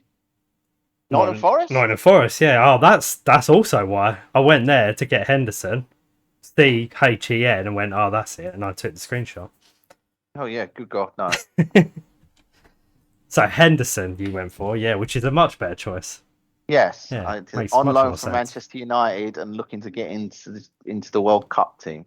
Yeah. See if we can get past Wayne Hennessy. We'll do that, yeah. I mean, I'm confident he will, but you know, it'd be funny if he doesn't. That would be funny. Yeah. No, yeah, that's fair enough. I think my pick is fairly safe. Sanchez, he's my goalkeeper pretty much all of last year. He's 4.5 again. He wasn't that exciting, but He never is, he right? did me a job. He was pretty solid. Brighton were pretty good defensively last year, so yeah. He had a few wobbles, to be fair. I mean, he got sent off in that game. We did like a cynical foul in the last minute, which was loads of fun. Yeah, I mean, he should have got a penalty given against him, right? He should have, or was it got sent off in another one against Liverpool on Mane, and that never occurred. Oh yeah, should have done. It's really irritated me because everyone I owned got you away at with that that time. one. Yeah, Everyone was like, "Oh yeah, lucky there, wasn't it?" And it was like, "Yeah, you really were," because he should definitely have been sent off. Yeah. That's football sometimes. Even with VAR and they didn't flag it, that was what drove me nuts. That is a bit ridiculous, isn't it? I don't know. He literally like karate kidded him right in the head. Oh yeah, it was that one. Yeah. Yeah, it was terrible. Yeah, I think it was bad. Yeah. So yeah, he has a bit what I mean. He kind of looks like he's half asleep. To be fair, most of the time he's got that relaxed kind of look. Yeah, not a huge level it doesn't look like he has a huge level of concentration. Yeah, so you kind of think, hang on, wake up, mate. You're playing football. Come on. But yeah, but he does a job, so he must 4.5. He must be alert enough. But yeah, I couldn't really think of any other 4.5 goalies I'd want to pick. I mean, I'm rolling with two, so I had a plethora of options. Yeah, which surprised me, but yeah, I was not picking those two. As I said when you revealed your two, I don't expect Leeds or Everton to do well this year. Yes. I hope Leeds do well. I want Leeds to do well, but I think they will. Yeah, I hope you're right. I don't think they'll be in the relegation scrap. That's for sure. My second team Leeds now. Is that yeah. Yeah. Nice. Yeah. Should we look at our defenders and we'll see if I actually picked the right defender that you sent me. Let's have a look. I mean, it's 50-50 now at best, isn't it? Yeah. Martinez, Man U. Did I get that right? Yes, Lisandro Martinez. There we go. And I went Nori. Yes. Apparently Martinez. I'll get that right, Martinez. He's Martinez? No, that's because he's Argentinian, but I think Martinez is Mexican. Ah, Don't take my Arriba. words for that. Let's have a look. Lisandro. Oh no, Lisandro. Oh, it might be Martinez then because he's Argentinian as well. Sorry, I'm mistaken him with someone who's definitely Martinez, who was a Mexican who played for Ajax. Anyway, I don't think it really matters. yeah, it's just for my own benefit, really. I've Mhm. digressed. But I think he's on FPL at 4.5 million. So, Yeah, yeah. and let me just double check to make sure I'm not lying to you there, because otherwise I've not stuck to the rules. True. No, he's 4.5, along with Malacia, which is the other defensive signing for Man Yeah. United, Okay. Tyrell Malacia. Malacia's got a lot more competition, whereas Martinez has got Lindelof, Maguire, and Varane, or Varane, sorry. So no And none of competition. them, not really. I mean, it's anyone's choice, really. And he's been bought more for his ball skills as Mm. opposed to being a towering figure because he's only 5'9". Yeah. So Yeah. in defensive like centre back terms, that's considered incredibly small, It's not which is great. silly because I'm only like 5'10", And I wonder if and that'd be a problem in the Premier League. Obviously, the physicality of it. I don't think it will. Uh, I mean, if you're buying a player of that stature, you make sure before every game when you're running through tactics, hmm. you just don't tell him to mark Haaland, who's like 6'5", Yep. unless he has an incredible jump. Maybe. That Yeah. if he has an incredible jump, get him on Haaland, get the job done. But yeah, it would be a bit silly otherwise. But I just think at 4.5, he's cost Man United, I think, like close to 50, 60 million. He's very good with the ball at his feet. He will remind a lot of people more like similar to like a Romero type player. So he might pick up a few yellow cards in his first season, but that Man United defense cannot be much worse than it was. So, No. Yeah, it wasn't great last year. So no. yeah. And Ten Hag has clearly moved fast to bring in not only competition, but two players that could actually force their way into the starting lineup. So it would not surprise me if the starting defenders would be Martinez. I want to say Maguire, but maybe Varane. Mm. Um, but yes, I don't think Martinez will start the first game because I don't think he's necessarily fit, and they signed him a little bit too late. Mm. But I think at 4.5, he's possibly a gem that's going under the radar, Well, and it yeah. would be Arsenal were going for him, weren't they? they were, We yeah. were the front runners, and then Yeah, and then all the Arsenal fans did mock-up pictures of him in their kit, and he's United, and that genuinely was something that I enjoyed very much. yeah. I mean, I hope Because he that, does really badly. yes, of course. I hope his height is a problem. I He mean, I'll really be honest. I, sucks. I, I genuinely enjoyed Arsenal fans this summer because the first person they mocked up in Yeah. the kit was Rafinha, and he didn't join. Yeah, I was And they disappointed started, about that. I was very excited about Rafinha. yeah, all of them were like, "He's a dead cert. We've got him. Oh, No one I else is." never thought he was a dead cert. I was like, but I No, but was excited Arsenal, if it would come yeah. true. So, Oh yeah, Arsenal Twitter though was certain it was a dead cert because mm, Barcelona are broke and no one mm, else could get him. So he yeah, was dead which is not a cert. lie. They are broke, but somehow they're buying They are loads of broke, but players. yeah, well they're selling off all of their other stuff just to buy players, right? So um, and it was genuinely fun to see him. They mocked up, I think it was Martinez, Rafinha, and there was definitely another player they mocked up in their kit who also didn't sign, and it was. Well, Basuma. Basuma Um, was definitely one, but I think they yeah, mocked him up from last year. That was obviously hilarious. yeah. Um, and Spence. I feel no, like we were no, rumored to get him as well. I mean, if you were, I that's think so. hilarious too. Yeah, I think so. That you were nowhere near him. Yeah. I mean, There not probably surprised. was another one as well. Can't remember now. Yeah. Yeah, I mean, you know, They're it, the it, they're the big three. Yeah, I mean, Mm. it was just fun watching someone go to all that effort to Photoshop and put them in the kit and go, yeah, of course they want to join us. We're Arsenal, we're the best club in the world, blah blah blah, and then they don't join. And here you go, yeah, it's just funny. It's just funny seeing people go, oh, well, why didn't he join? Well, nothing's ever confirmed until it's confirmed. Hmm. You you shot yourself in the foot there, made yourself look a bit silly. Um, Yeah. Don't but don't get interesting to see. excited before it No, happens. until Not they're worth it. holding that shirt up Hmm. and say like the official social media's confirmed it. Never assume they've signed ever. Yeah, I mean, that's we had that's why Billy. I don't really follow the transfer rumors because no point until someone actually signs. There's no point getting excited about anything. No, There's but too much lies and bullshit out there as well. So true, but you can always find out ones that are quite far along. yeah, possibly, but Because yeah, I some don't Arsenal care. fans got far too excited because they heard the names and they were exciting names, and then you got Jesus quickly, and they thought, oh well, Well, we'll get one of fairly these other. Yeah, quickish, I guess. quickish. Um, and so they thought, oh, well, all these other names are definitely going to come in. Hmm. And then they did. No. So then, obviously, a lot of Arsenal fans after that pivoted to spending the rest of the summer basically saying that their transfer window had been better than Tottenham's because they got Jesus and we got Richarlison. And I don't know actually.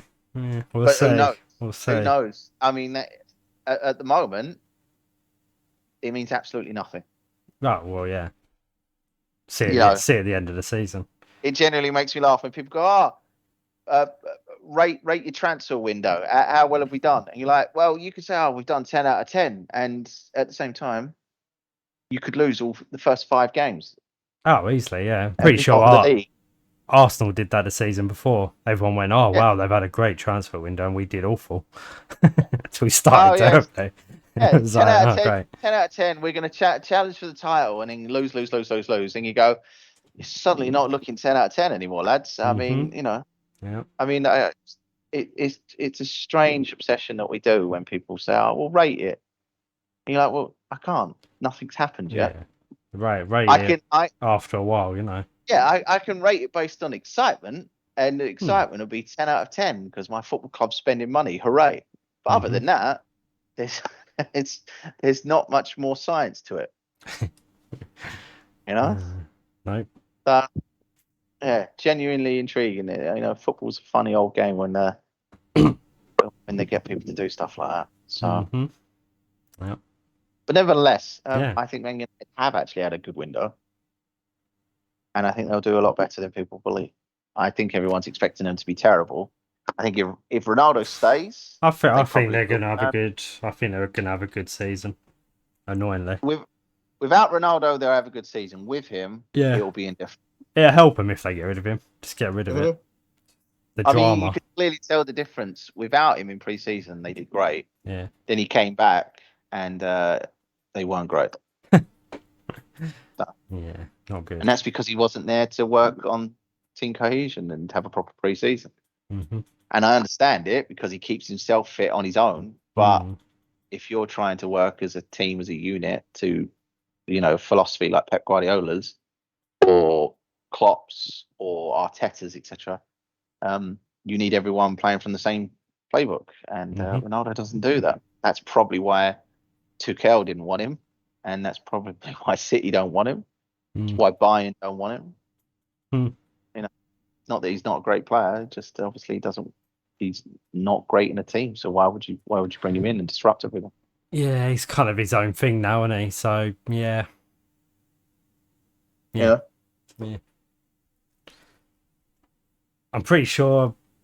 Yeah, he was at Juventus before, and I'm pretty sure he disrupted them as well. And I think they were glad to see the back of him in the end. So He was it was really weird. he was genuinely great at Juventus, Mm. right?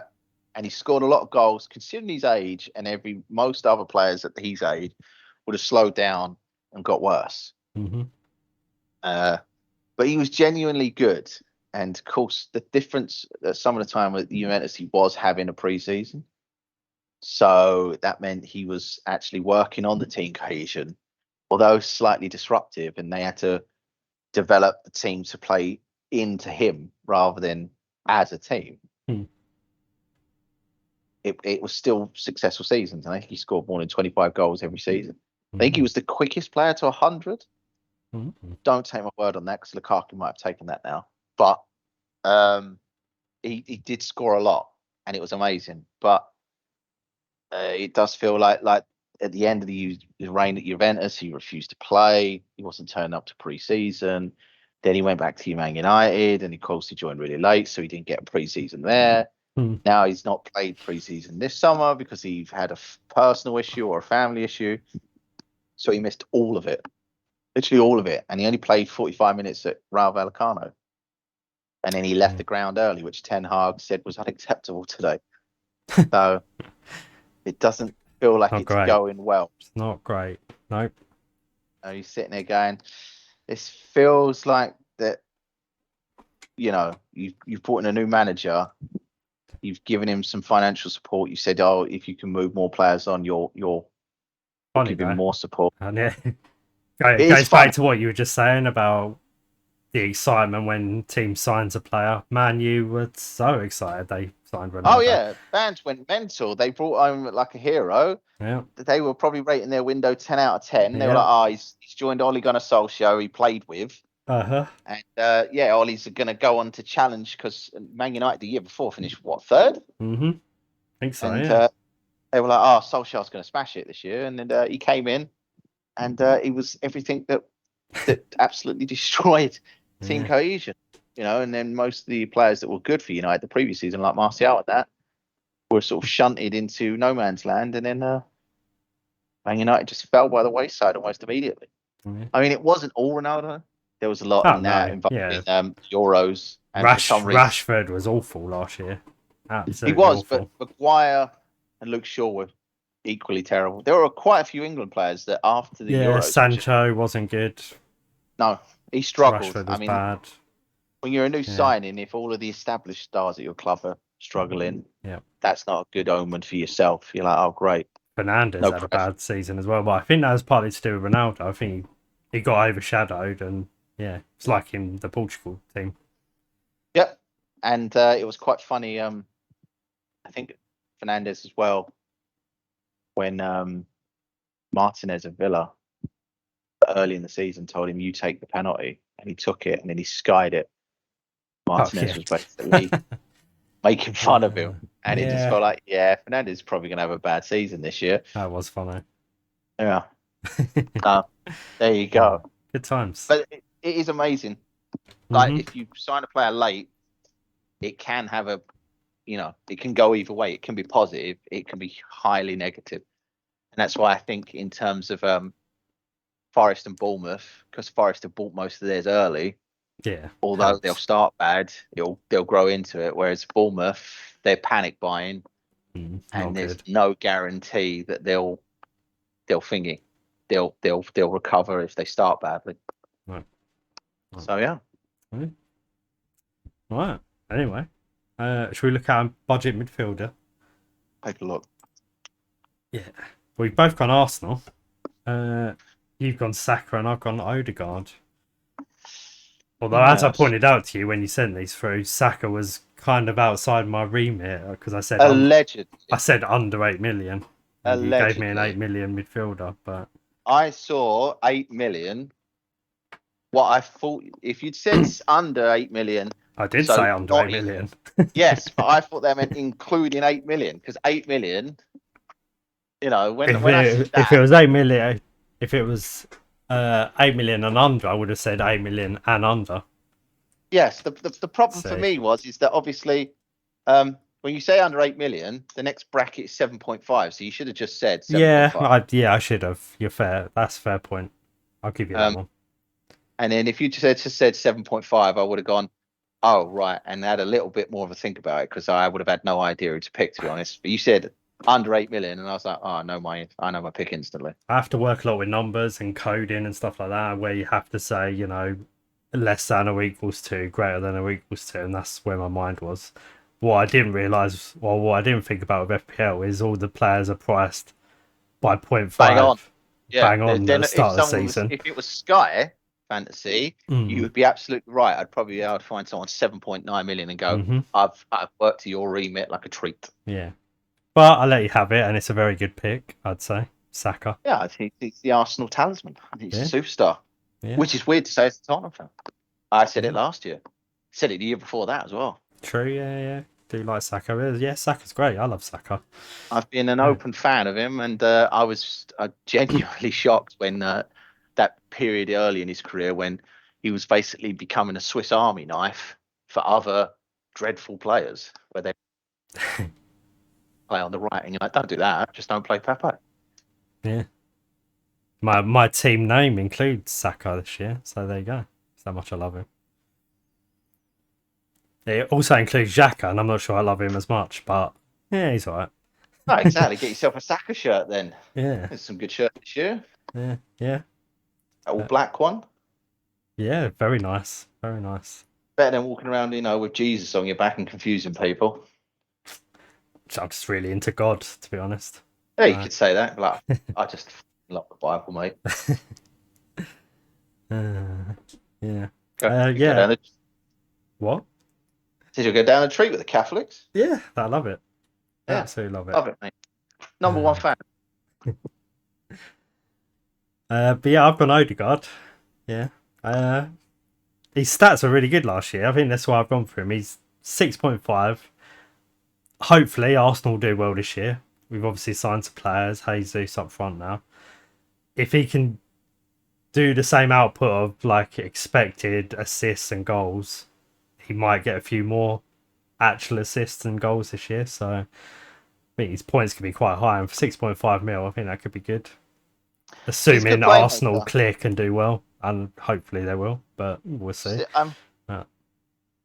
It's questionable whether it translates into FPL points. Yeah, I mean, he's a bit of a dodgy one for that. So, but if he was a Sky fantasy pick, yeah, because you'd get passing points, tackling points, etc. Man of the match.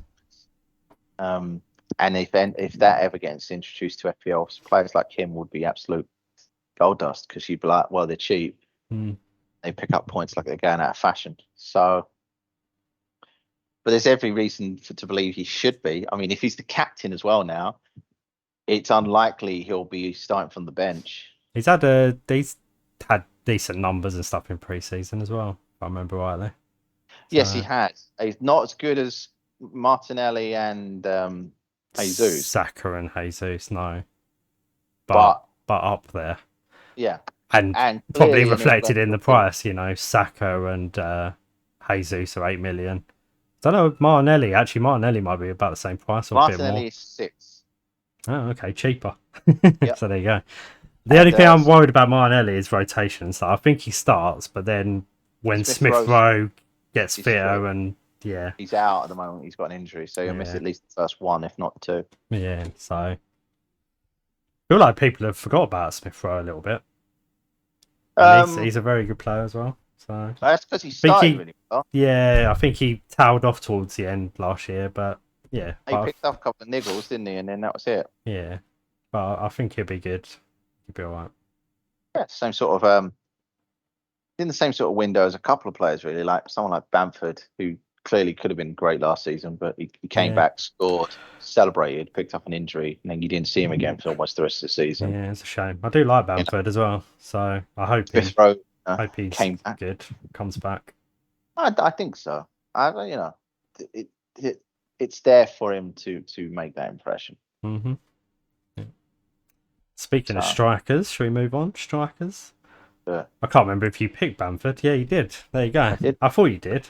Yeah, I did. So obviously you have faith in that he's going to do well.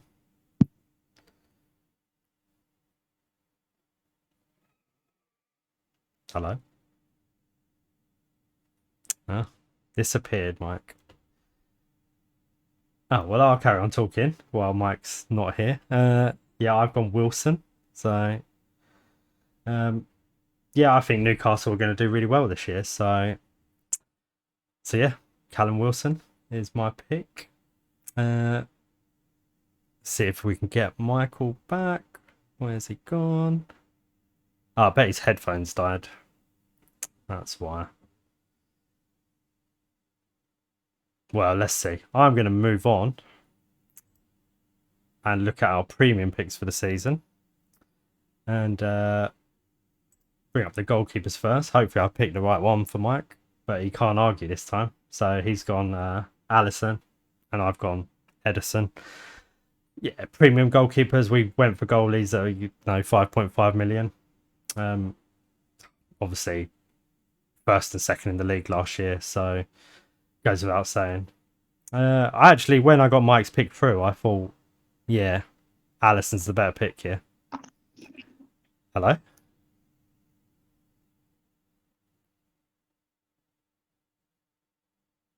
Nope. I thought he was back, but he's not. There you go. Yeah, I thought Allison was a better pick here, so... But, yeah, you can't go wrong there. But, like I think we said earlier, you're looking at clean sheets rather than save points. Unless Edison goes and gets an assist or Allison goes and scores again. Which has happened. So there you go.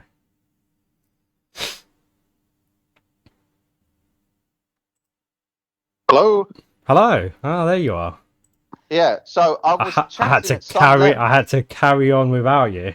Yeah. So somehow. apparently I was chatting at some length about my belief in Brentford, and then I realised that there was a slide up showing premium goalkeepers, and I was like, "What's going on?"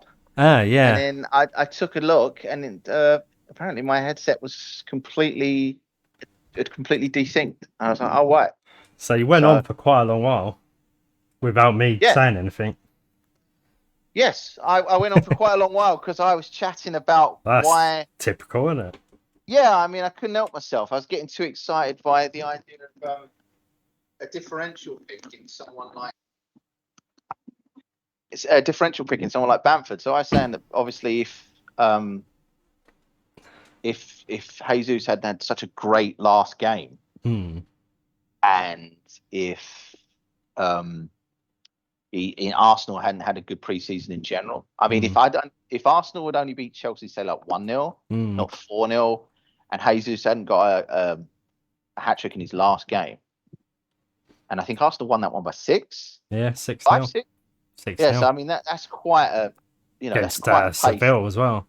Yeah, that's not like a walk in the park. I mean, as much as people go, "Oh, it's only pre-season," you go, "Yeah," but you have to kind of take notice of the fitness levels there. Didn't Tottenham played them in pre-season as well, didn't they? And I think 1-0 or 1-1. Yeah. So, yeah, 1-1, and that was early on. Pre-season, you take a pinch of salt. You don't know whether they put a full team out against you, maybe a weakened team against us, or vice versa. Yeah, so you don't really know, but the fact that their energy levels and their enthusiasm that plays into it. And like I said, obviously no one was hearing. No. If Jesus hadn't been, and Arsenal in general hadn't been that good, I think you'd see a lot more spread ownership of the major sort of players. So or that sort of price point. Sorry, not major players. So you might see more people own Bamford because he takes penalties and he's a regular 90-minute man. You might see more people own Watkins because he got good fixtures to start with. Yeah, Watkins was on my radar. Yeah. I mean, that there are some genuinely okay assets at 7.5. Like Callum Wilson's a very good pick because he's going to play 90. Yeah. And he starts on at home to Nottingham Forest. Callum Wilson was my pick. Yeah. But I had to try and talk about it on my own, and I struggled, so I just moved on. Oh, there you go. Because it's hard when you can't bounce off someone. So it can be difficult, yeah. And then in my case, I couldn't hear you at all. No. Because I desynced, so I was just chatting, thinking you were listening away. Yeah. But yeah, so I think if Arsenal hadn't had such a good preseason, we'd slightly see some of these more picks that we've gone for in Wilson and Bamford being in more teams. Unfortunately, not to be. So maybe there's something there for both of us to utilise that other people haven't seen.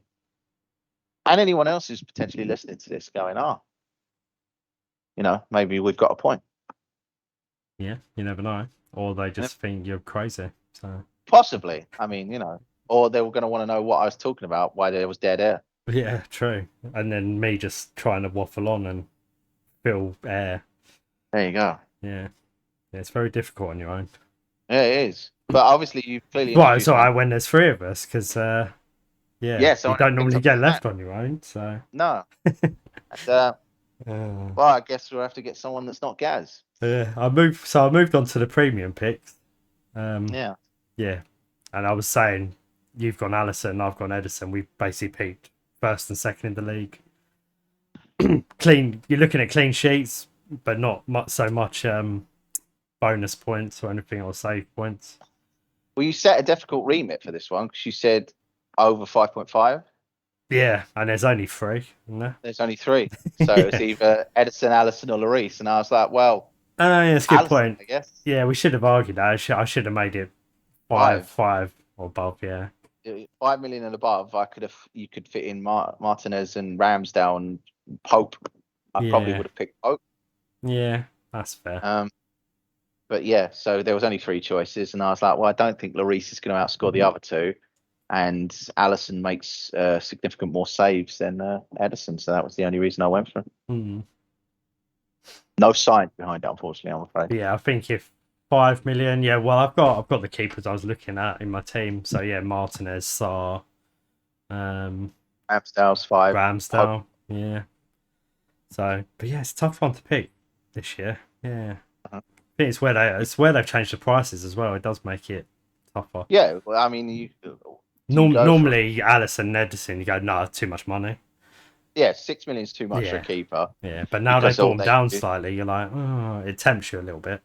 Well, 5.5 is clean sheet territory. You Yeah. know, there's I had Edison was in one of my drafts, yeah. but then I was like, the thing I like about him is out of all the Man City players, he's probably the most nailed on to play. Yeah, you So play at every least week you know you're getting unless him every week, pretty much. unless Man City have won the league early, Yeah. Oh like yeah. when they played Scott Carson, not last season, season before, for like Mhm. one game for a laugh. Mhm. Yeah, it will be very rare he doesn't play every league game. Same as Allison, to be honest. Yeah. Yeah. So yeah, 5.5 makes them very appealing, more so than Mendy because Mendy's 5, but he does seem to have that rotation in with Kepa, or even if Kepa goes, Chelsea Yeah. have signed a new keeper. And I'm So still wait and see with Chelsea to see how they do, how they get I on. don't think they'll be as bad as everyone thinks. I think they'll start a bit Oh, I slow. don't think that'd be terrible. And typical Chelsea will be they look like they're in trouble and they go win the league or something. That's normally what Chelsea do. So It wouldn't surprise me. yeah, you'll go, oh no, Plus, Chelsea don't look they're that good this flashing year. money. Oh bang, they win the league. Yeah, I mean, it wouldn't in two surprise me. days, they signed Chukwuemeka. That is an impossible name to get, That's and a I will mouthful, isn't get it? it. Yeah.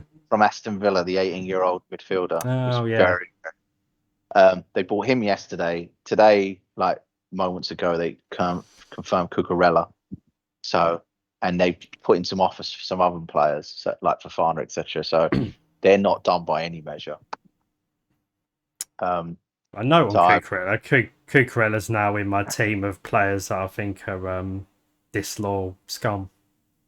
because he requested a transfer, Yeah. the weird one, isn't It's it? funny. It's funny because last year he cried when he scored a goal, and you thought, "Oh, that's nice." Really passionate Yeah, about Brighton, but he yeah. couldn't give two hoots, could he? He won. He won Player So, of the Year, Brian, didn't he? oh, did he? Oh, that's Yeah, nice. they voted him Player of the Year, Yeah. and Man City offered 40. They said not a penny more, Mm-hmm. and he requested a transfer, saying that's the only team I want to go to. Man City said they Yeah. wouldn't pay anymore, so Chelsea went, all right, we'll pay the 50, and then now he's at Chelsea on a 6-year deal. Yeah, there you go. So, I mean, fair play. They don't have long careers, so loyalty doesn't mean much. But I mean, True. handing in a But handing in a it's a bit transfer request. embarrassing after you cried last year when you scored. I mean, yeah, It's, this is the kind of thing you were making fun of me about Kane last year in terms of loyalty. But yeah, it's kind of a similar vein. He pretended to love the club and be great for it. yeah. And he immediately handed in the transfer because Brighton were just holding out for what they believed he was worth because he's got like 4 or 5 years left on his deal. Mm. Brighton got what they wanted in the end, just not from Man City. Yeah, it's a shame. He's a good player though for Brighton. Yeah, So I'm sure he'll be fine at Chelsea. I wouldn't be surprised if he plays most games, but you see him as a centre back and Chilwell as the wing back. and maybe Alonso finally gets sold back to Spain. Oh, maybe, yeah. Because it worked well when Arsenal did a similar Thank thing God. with That'd be Tierney and nice. I'd be happy to see the back of Alonso because I won't be tempted into bloody putting him in my team for disappointment. So that'd be nice. yeah. Thank God. Yeah, I mean, I wouldn't. I mean, they could sell both Aspilicueta and thingy. So we'll see what happens with that. Yeah. But yeah, I think. I mean, it makes him a good option, Cucurella for Chelsea, if he does become a regular, even at centre back at 5 mil. That's a good price. And he did. I know his stats last season. He was one of the best for chances created for defenders. So It'd be a wait and see for me on that one. well, if he's on your list for being disloyal, maybe he's a wait and get in the bin. But Yeah, true. I won't like picking him if I have to, but if I have to, I'll pick him, I guess. I wouldn't be surprised if you don't see more put in transfer requests like that now because it's worked. Now that he's fired the starter's pistol, there's a couple of players that are itching for moves that are not getting them because the value's not being met by people bidding. Yeah. So you might see them starting to put requests in. Rafinha thankfully didn't do that because that would have made me really sad if he, handed in a transfer request. Yeah. He just waited. He just waited and waited for Barcelona to finally meet some sort of fee agreeable. And to be honest, quite patient because I think he waited about 5-6 weeks, which is a long time in football transfer terms. Yeah. Be interesting if no one bought him, how he would have done. But I think he would have done alright. I think he's Jesse Marsh said he was giving everything in pre-season anyway. Yeah, I think he's that kind of player. So yeah. I don't think it would have. Leeds were not blocking his way. Leeds basically just said, he's worth that. We're not asking for 100 million. They were asking for like 55, 60. Yes, I think that's fair enough. Yeah. Yeah. So. See, there's better ways to deal with it. So. Yeah, I mean, Cucurella needed to understand. He played 1 year in English football. Yeah. He got player of the season from the Brighton Faithful, and they weren't asking for much. That's what I mean. When you've only been there 1 year as well, like, come on. Yeah. Show a bit of respect. Yeah, I mean, it's and it like I said, if it'd be different if Brighton was saying to Man City, oh yeah, we'll come back with 70, 80, 90 million, but they were just saying we want 50. Which normally is the going rate Man City pay for fullback. So true. Why they didn't pay it in this instance, I'll never know. Yeah, God knows. Premier League proven, and they were like, nah, 10 million more. Nah, not having it. So weird. Yeah, talking about premium fullbacks and spending a lot of money. Just look at our defenders. Again, can't remember what I put. Trent Alexander-Arnold. I think a lot of the premium picks are pretty obvious, and Trent Alexander, I don't think we even need to talk about it, do we? Not really. It's obvious. I mean, if you don't have him in your team, what planet are you living on? You're either going for something ballsy, or you think you know something that others don't. Which, although saying that, I was tempted to go Robertson over Trent, but I've done that before and it backfired in my face. So but the double up is definitely viable. Double up's viable. I mean, Robertson worked all right for you last season, more so than Trent. If you'd had just him over Trent, like a lot of people did. I think I started with Trent, but I switched to Robertson at some point when Trent got injured, and then I didn't switch back straight away. Yeah. I mean, it's there. It's not the worst thing in the world. I mean, you save a bit of money. So yeah. I just think I don't know. I like the fact that everyone writes him off. Like, oh yeah, he definitely can. He's still only like 22, 23. Yeah. And he's that good already. And they're like, oh yeah, he's just not good enough, is he? He shouldn't be in the England squad. And you're like, are you mad? He shouldn't be in the England squad. Trent Alexander-Arnold definitely should. He should be in the England squad, and he should be playing. As I said before, he's one of those game changers as well. He can do something special. So if he plays for England, you never know. He could do something special. Yeah, you don't put him in the England squad and put him in centre midfield or No. put him left wing back. You put him where he's naturally talented. Yeah. And if you have Kyle Walker as like right centre back, I know Walker's probably not, hugely keen on the position, but what a pairing. Yeah. So yeah. Not much else to say there, really. So yeah, literally not much else. No, should look at midfielders, see if these are obvious. I can't actually remember. Oh no, actually, we didn't go Salah. No, I didn't. I was trying not to just go the obvious ones every single time. Yeah. Because I wanted to try and make it slightly unique. Otherwise, we would just be like, right, Allison, Trent, Salah, and then go Kane. I think when I first wrote these down, that's how obvious I did go. And then I thought, no, I will mix up a bit. 3 Liverpool and potentially a Tottenham or a Man City. So, game over. Yeah. But yeah, we haven't gone Salah. You've gone Sterling and I've gone Son Heung-min. So, yeah. Go. Yeah.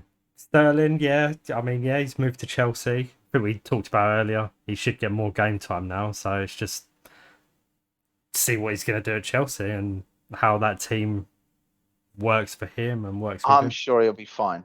Yeah, I think he'll do well. I rate Sterling highly. I've always, I picked him last season a lot of the time. He was like one of my top scorers overall in my FPL team. I had him the season before. I had him the season before that. I'm not afraid to pick Sterling. And no, I'm semi-tempted to have him in my Game Week 1 team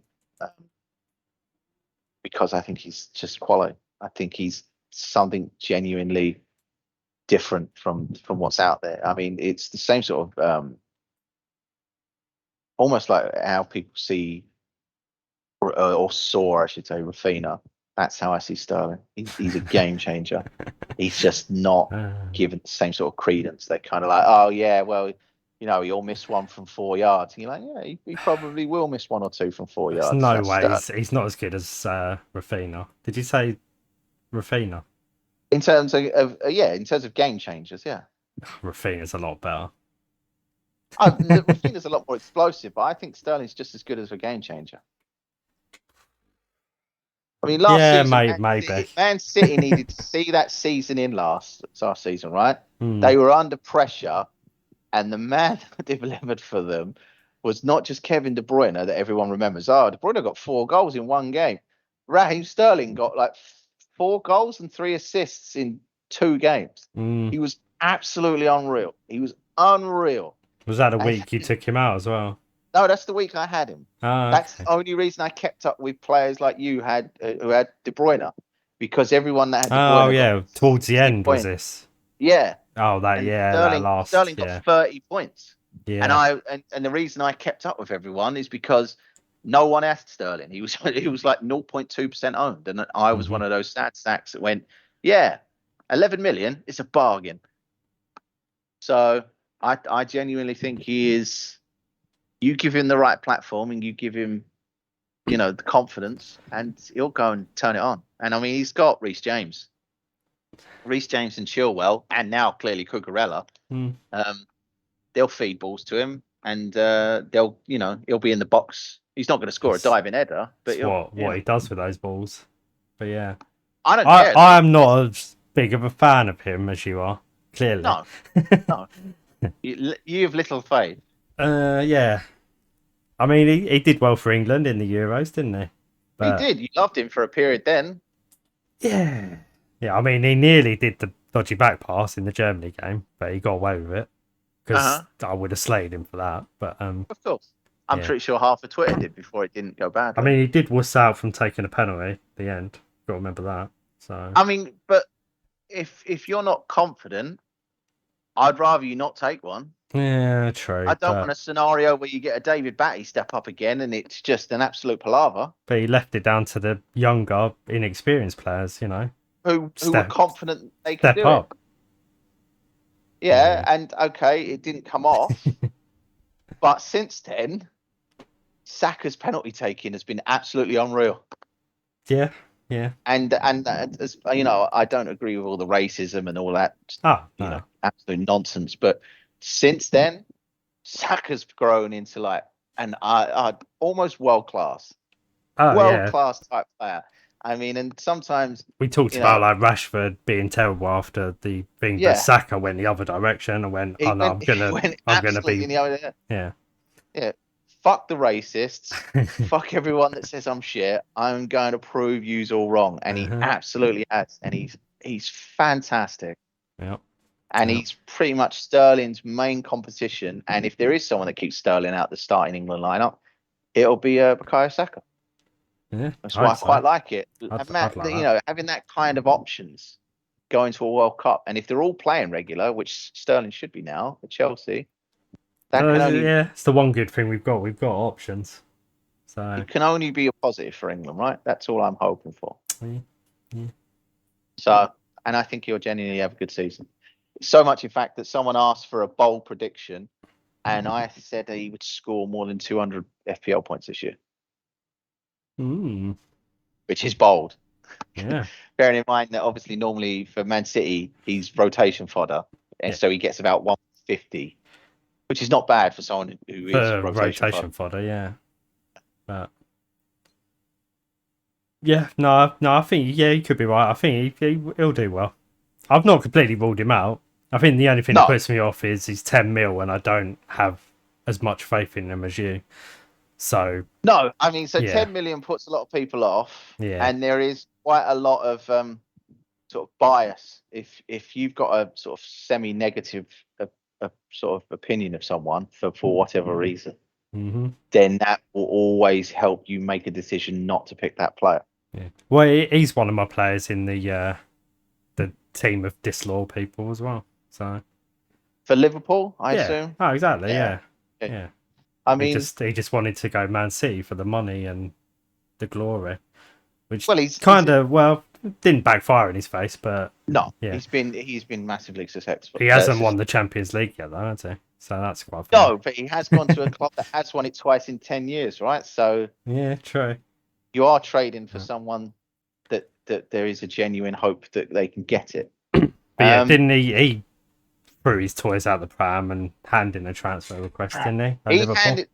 I think Liverpool he did because Liverpool refused to sell him. But at the Yeah. time, that was when Man City were sort of shit in money, Oh, and exactly. Yeah. they offered like 45 million, which back then was quite a lot of a Mm-hmm. currency. He didn't have a lot long left on his contract, and he was a youngster. And Liverpool said no, and then I think they settled for like 50, 55. Obviously in today's money, that's nothing, but back then that was substantial. Yeah. I think they did alright of it, didn't they? They might have got Suarez after that and stuff, or was Suarez there when Sterling was there? That is quite far back, so I can't Yeah, I remember what can't they. remember, but I'm pretty sure they did well with that money because Yeah, obviously after that they went on and grew and yeah. they Generally, molded into Liverpool today. So When Liverpool make a big sum of money on a player, like mm-hmm. for example Coutinho, they do tend to have, in the recent years anyway, have reinvested that money really sensibly. Like, so as much as everyone was angry they sold Coutinho, that got them Allison and Van Dijk. yeah, So yeah. if you went back now and said this is what you'd get by trading Coutinho for that, I'd be like, yeah, sell him. I'll take him to the airport for you for that kind of return. Mm. So yeah, you're probably not wrong. And I don't know. I just think Sterling is a really good player. And I hope he makes England squad. I hope he Oh, pulls yeah, his way in. cool. And Of course he will. it's nice to have options. It's nice to have sort of an It'd be nice array. to be able to pick him and not be worried that he's going to be on the bench. So I'm glad he's not That, in part of Pep Roulette anymore. That's fun. no, Better. I mean, yeah. If he starts well at Chelsea, I would highly expect him never to be a part of. Oh, although he has gone to Chelsea and it's Tuchel's tinkering or whatever we called it. Quite possible. I mean, Tuchel's just as bad, isn't he? there Oh God. are moments where he can be. Yes, I mean, I would fully expect Sterling every so often to get a rest, The Tuchel tombola. but at the same time, we have to bear in mind as well that now that there's 5 substitutions, it could affect every team. Yeah, although Pepper only used like one of them and then moaned that his players are tired. Oh, well, you'll absolutely do that and be an absolute moaning arsehole about it. But there Uh-huh. will be other teams like where we're theorising that Bamford's a 90-minute man. Maybe he only plays 75, 80 because there's 5 changes and Yeah, Leeds will go, well, we've made 3. Let's make 2 more and go for it. it's definitely So it could have an impact. The 5 sub thing. it did in some points Hmm. after the return, right, from COVID, Hmm. behind closed doors. And Yeah. so people were picking a lot more players that they thought, okay, well, I don't think he'll play 90, but will he start and at least play 60? Hmm. And that's going to be the thing. And will Sterling start and play 60? I think so, because that's why he moved on. He wanted more regular football. Yeah. Same with Which Jesus. Jesus I smooth. do like that about him. I like the fact that he kind of got sick of Pep, leaving him on the bench and he wants to play. So Yeah, well, I mean, he's 27, right? yeah. 27, soon to be 28, if not 28 already. And he's saying, like, listen, there's a World Cup coming. I need to play more. Can you guarantee it? No. Okay, well, I'm in the last year of my contract. Can I move In on? in comparison to someone like Mahrez who just went, all right, fair enough, I'll sit on the bench, give me money. Well, I I'll mean, people say I'll that. waste my talent here. You say that, but he scored 20 plus goals last season. He just played the majority in the Champions League. So it Yeah. looks like it's skewed, like he's lazy, but he's not. He's just Oh, I didn't gone to say he's Man City. lazy. Yeah, I Said he know, but likes it looks warming the like, bench. yeah, but I guess he's warming the bench for the Premier League, but not the Champions League. And I mean, I don't I watch don't Champions know. League. It's on BT now on a Wednesday night. It's very annoying. And there's no That's highlights. that's true. But if Even you're though I have BT, but still. yes, but if you're an ambitious player and someone says to you, well, you might have used a little less in the league, but you're going to be a guaranteed start in the Champions League, and you're going to be on X amount of money. Maybe that's a more appealing option because they're the hardest games, right? You're playing the best teams in Europe. So Yeah, I guess so. Yeah. I mean, it's one of the things with the modern day player now. They're not Mm. going to play like 60, 70 games. You're going to see them in the pub getting absolutely smashed and headbutting things. It's a shame, though, Those isn't it? days are over. You're Good going to old have a team days. of, 25, 30, and there's going to be constant rotation. And so, players have to decide what kind of rotation asset do they want to be. Am I going to be the guy that plays only 20 minutes here and there? No player normally wants to be that. Am I going to be the player that only plays Champions League and sometimes in the league? Yeah, maybe. Mm. That's why I won't pick Mahrez in my team because I think he's going to be the Champions League. I mean, as much as he signed a new Yeah, contract and maybe. everyone's like, oh, he's a definite starter. And you're like, he is, I but did have Mahrez in my team, but yeah. But there's no guarantees the definite starter. Let's be honest. it's half the reason I moan about it because I'd like to put him on my team, but That's remember there's when he was at always a Leicester. risk. I look at my team and now I'm like, oh, Mahrez. Yeah. I'm probably going to have him. He's not going to play No, or no. something. Or he'll play So 1 out of 3. And the yeah, one that does play, like when I had him towards the end of the season, he'll get an assist and you're like, fantastic. And then they'll win a penalty and you go, oh, I'm on here. I'm Hmm. on.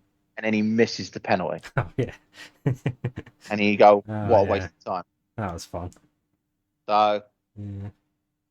and then there are other times like, what was it, 2 seasons ago, where he got a hat trick. And then Pep Guardiola was talking him up and going, Yep. yeah, he's really turned over a new leaf. He's going to be, he's going to be very important to us. And yeah, okay, that's a good sign. Mm. And then he was very important. He played in the Champions League exclusively. Yep. Yep. Annoying. That's why I think I've got my eye on Grealish because he hasn't said bugger all about Grealish, and everyone keeps going, well, Grealish is terrible. And you go, oh, well, that's a good sign. It means he's going to be playing in the league. Probably. So, To be fair. put him in. Yeah. We'll see. We'll see. But yeah, I've not gone Grealish. I've gone Son. I think Tottenham are going to. They've done well. They've had a very good transfer window, wouldn't you say? Maybe. But Yes. yeah. That So is depth. I think they're going to do quite well this year, Tottenham, and yeah. Although 12 million, he's quite expensive. I'm down it now. He's guaranteed, though. Yeah. Oh yeah, that's a good point. Guaranteed. It's him and Kane. Yeah. So you don't have to Good. worry about rotations. It's not like a De Bruyne or Sterling even now with Tuchel.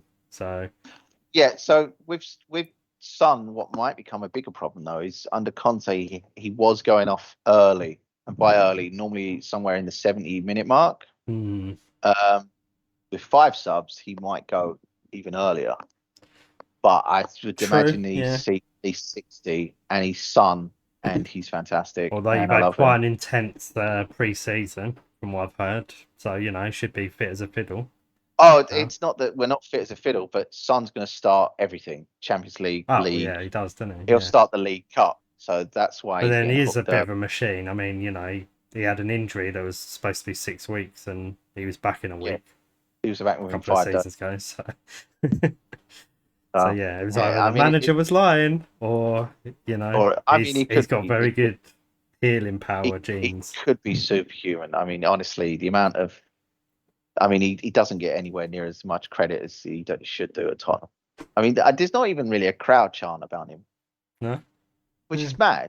Think yeah. about how good he is. Think about how fantastic he's been for Tottenham for Hmm. like 4 years, and there's not really any sort of crowd chant for him. That's madness. He just sails under the radar. You should think one up. Go down I've there, tried, start singing it. but I'm sure one will come in. They've got to. I mean, they used to have one for Eric Dyer, for fuck's sake. So You could think up something catchy. You could have it as your team name. Maybe that's where it starts. I mean, it could be, but Have I it as mean, your team name, win FPL, then everyone will notice it, and then it'll start getting sung on the terraces. quite possibly. There I you mean, I'm go. See, sure. I'm sure genius. there will be a crowd chant this year for him. I hope so. Anyway, I hope to go to Tottenham some more as well this year because I haven't had a chance. But yeah, there's no doubt he'll be great. And he's I still want 29. to go and get my katsu burger or whatever it was. Oh yeah, Yeah, because we missed it because of bloody COVID. yeah, we'll go and get that. I had it all There's, lined up. I knew what they've food I got was getting. they've got all these great menu items now. It's fantastic. Tottenham's the one of the best places for food at the moment. There are some genuinely other good places in lower leagues as well. Mm. But in terms of variety, Tottenham are fantastic. Yeah, it's alright.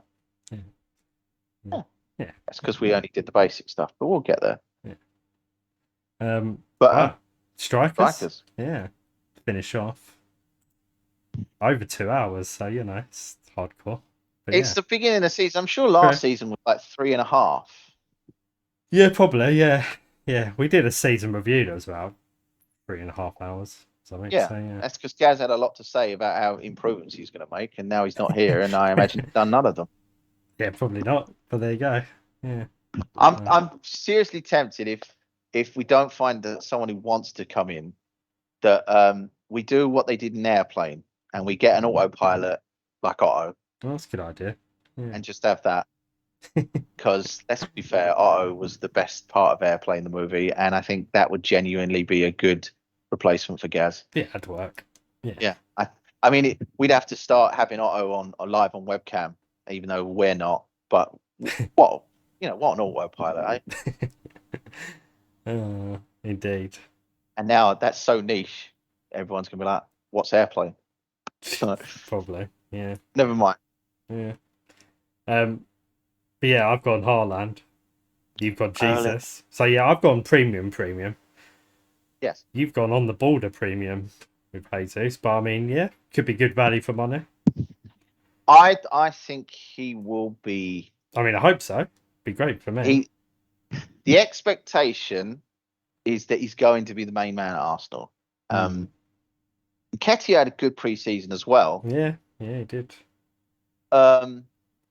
My thing is, I'm hopeful. I hope he does well, but I think Man City makes you look better.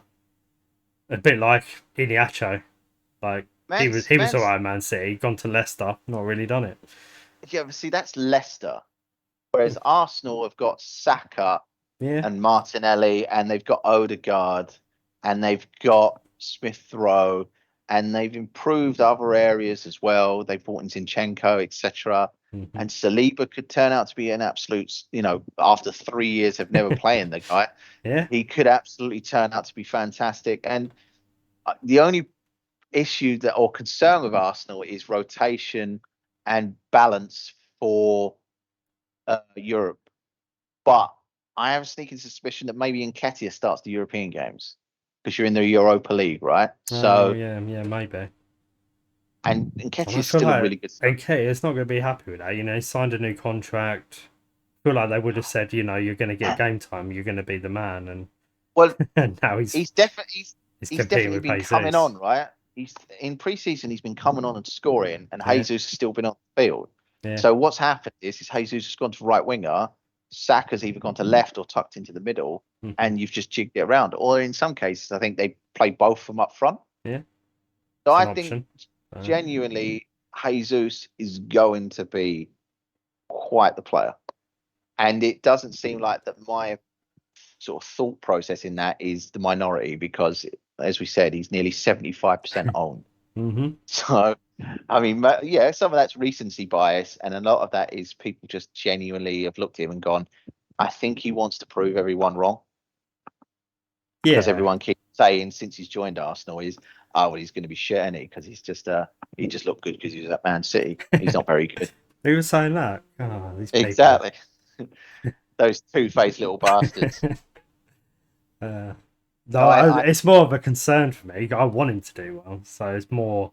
I'm oh, of concerned course. that's going to be the case, but Yeah, I hope I'm wrong. I think Very it's. much I so. don't think he's going.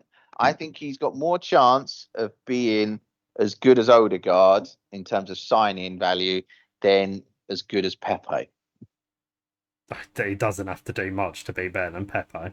There you go. And I'm pretty Pepe sure I was costs being pretty 75 lean million. on Pepe, but then Pepe did something last year, and that's it. It broke me. Like Yes, it was probably at I Newcastle where he was screamed at the absolutely telly dreadful.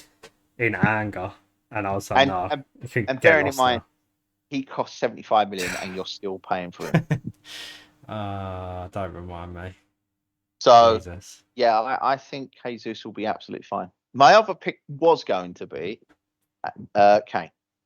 Okay, yeah, that's I fair. think Kane will have possibly Oh, another he's going to have a much better season than he did last year, and he still had a good season in the end last year, but he started it terribly, obviously. relatively So, good. Yeah, but this season he's in a different frame of mind. yeah. He's clearly happy. Conte's clearly happy. We're clearly ambitious. We're buying players. I don't think we're necessarily done yet, but I wouldn't expect any sort of superstar coming through the door. It will be a marquee signing if we get one, but I don't think it will be for massive money unless we manage to get a lot more players out the door, which we're struggling with right now. Mm. Maybe we don't. Maybe we don't get any of them out, and somehow, and Dombele comes back in, and he turns out to be an absolute stellar player because every professional that talks about Dombele, it's like Declan Rice the other day was talking about him, saying you shouldn't say bad things about him. He's an absolutely quality player. He's one of the best players I've played against. And you're thinking, okay, well, if Declan Rice is saying stuff like that, and everyone sort of reveres him, maybe he's got a point, and maybe just we're just too hard on players sometimes because they don't Yeah. produce in. Maybe it's some of the things we don't see is in the background, isn't it? On the training Yeah, field, stuff like that. Maybe he's got a bit of an attitude problem, and I mean, it the could be. I managers mean, just don't like him like that. sometimes we also forget as well that these players are kind of from different countries, and we just Yeah. go, why haven't you adapted yet? Why haven't you adapted leaving your family and everything at 20 years old? Sort it out. And you go, you're on Yeah. hundreds of thousands. Why are you not better? It's true. It is You know, true. and bearing in mind, like Son's a great case because Son's first season was not good at Tottenham. And then, there were a large segment of Tottenham fans saying he was absolutely shit. He's no good. Get rid of him. What a waste of money. Why did we even bother signing someone from the Bundesliga? And Son was really did want to leave. And then Pochettino and Paul Mitchell had a conversation with him and said to him, like, please don't leave. We think it'll work this season. We've got, you're adapting and getting better, and we've got faith in you. And Son stayed, and thank Christ he did. So I mean, it's not going to be that from Ndombele because it's been nearly 3 years now. Yeah. But there's always that chance for everyone. Like Sancho is probably going to be that this year. Yeah, possibly. But yeah, I mean, sometimes people are just far too hard on what is clearly still human beings. That I know they're on a lot of money, and so for that money you expect success, but they are leaving everything that they know and love, their families, their familiarity in living in the big cities and no idea what to do. So Yeah. Tough. but still, But yeah, I true. think Jesus would be great, and Kane as well. I think Haaland, as much as he might struggle to adapt, Haaland, all the same. I mean, his dad was a Manchester boy, right? So he should set in there relatively quickly. Yeah, I mean, look, I think I said earlier, it'd be funny if you don't. I mean, yeah, you just want it because you like seeing everyone go wrong. Yeah, well, especially for Man City, it'd be funny. But yeah, it was a striker they wanted. They wanted Kane. They didn't get him. Obviously, they still won the league last year, so it didn't really matter. But I think with Haaland, I think last year we said, oh, Kane is the missing piece. If they get Kane, they're going to be unstoppable. They've got Haaland now, so I think the same theory's got to apply there. That, yeah, if they've got someone up front. I don't think it does. Yeah, maybe I not. think now that they've sold Sterling and they're weak at fullback because they didn't get Cucurella, I don't think it's. I mean, hopefully they buy someone else, but I don't think it's as cut and shut as we think now. If it was last season, I think it was bang on, but this season, not so much. Because I mean, if you look at Liverpool, they're clearly preparing for. Obviously, it's not going to happen for a couple more years, but they're clearly preparing for the loss of Salah and Firmino, whose contract does end this season, but there's talk that he might sign a new one. Right. So they got Diaz in January, and then they bought in Nunez. Yeah. Who's also, bear in mind, Nunez costs more than Haaland, so that's a lot of pressure early on. But I think Liverpool are strengthening in the areas where they know players are getting older and they need to slightly become just like Man City. Liverpool knew they needed a centralised striker as well, because Firmino is fantastic, but he relied heavily on Mane and Salah to get the goals, and he was the assister, whereas Liverpool and Man City have sort of moved away from that now, and they want someone that's an out-and-out striker. Yeah, I mean, if we're going by the Community Shield, whilst they're there, then Nunez obviously looked a lot better, did a lot better. Yeah. He reminded me of Torres. I mean, what Torres. if like, just really, really quick, like lightning. And, yeah. I mean, if he does, if he's like Torres was at Liverpool, then yeah, he's going to be incredible, isn't he? So he could be the one to look out for this season. To be fair, he could be, yeah. Yeah. I mean, after watching the Community Shield, I was thinking, I do want him in my team, but like I said, if he gets 2 against Fulham, yeah, people are going to be going. How many people? I want him now. Yeah. Yeah. How many people are going to try desperately to take a -4 if say Jesus blanks? Who's the amount of people that are going to try and rush for a -4 to go from Jesus to Nunez? It could get ugly. And I mean, he could genuinely be one of those players as well, like Haaland, that you didn't pick because it's first season, he probably won't play as much, blah blah blah. Yeah. And then he's great. I mean, I'm normally weary, but I am a guy who first season Salah signed, I started in game week 1. I thought one of the rare few that can claim that fame. So. And yeah, he doesn't have much competition, Nunez, in Firmino. I mean, Firmino's alright, but he does not return the points. No, but especially for his price tag. So, what Liverpool have done, which is what makes me slightly concerned with Man City now that they've got that centralised striker, Liverpool have signed a different player from what they've got. So, Nunez could play as a striker, and Firmino could still play on the right or the left if they needed to. I mean, that's where he used to play. He only become the first 9 to accommodate for Mane and Salah, right? So, I mean, Mane's gone now as well, so he's gone. But yeah, they've obviously got Diaz, Jota, who's injured at the moment, Sign. I think. But He's out. He's going to miss at least the first 3. yeah. So, But I don't think they're I going to mean, miss Mane with that selection of players. So I think they're I going to be think they fine. knew he wanted to leave quite some time ago. That's why they signed Diaz in January. Yeah. I think they knew it was coming. Mane's like nearly 30, or he is 30 now. So they brought one player in, get him early, get him sort of acclimated to the Premier League as much as they can. Yeah. And then they were like, well, we better get another one. And there was no way they were going to let Salah go because the fans were already kicking off that they weren't paying the contract that he wanted. Oh, yeah. Pay him the money. Jesus. Mm. You know what I mean? Yeah. Exactly. If he Gotta be wants done. 400k for the next 3 years, pay 400k. Yeah. Don't I mean, argue with it. there's some players where if they ask for it, you give it to them, and You give it to them. Salah's one of them. And it's clearly, it's not that, there's not going to be any issues around his attitude or fitness. The guy's clearly fantastic shape. He's not going to the World Cup either because Egypt didn't qualify. So,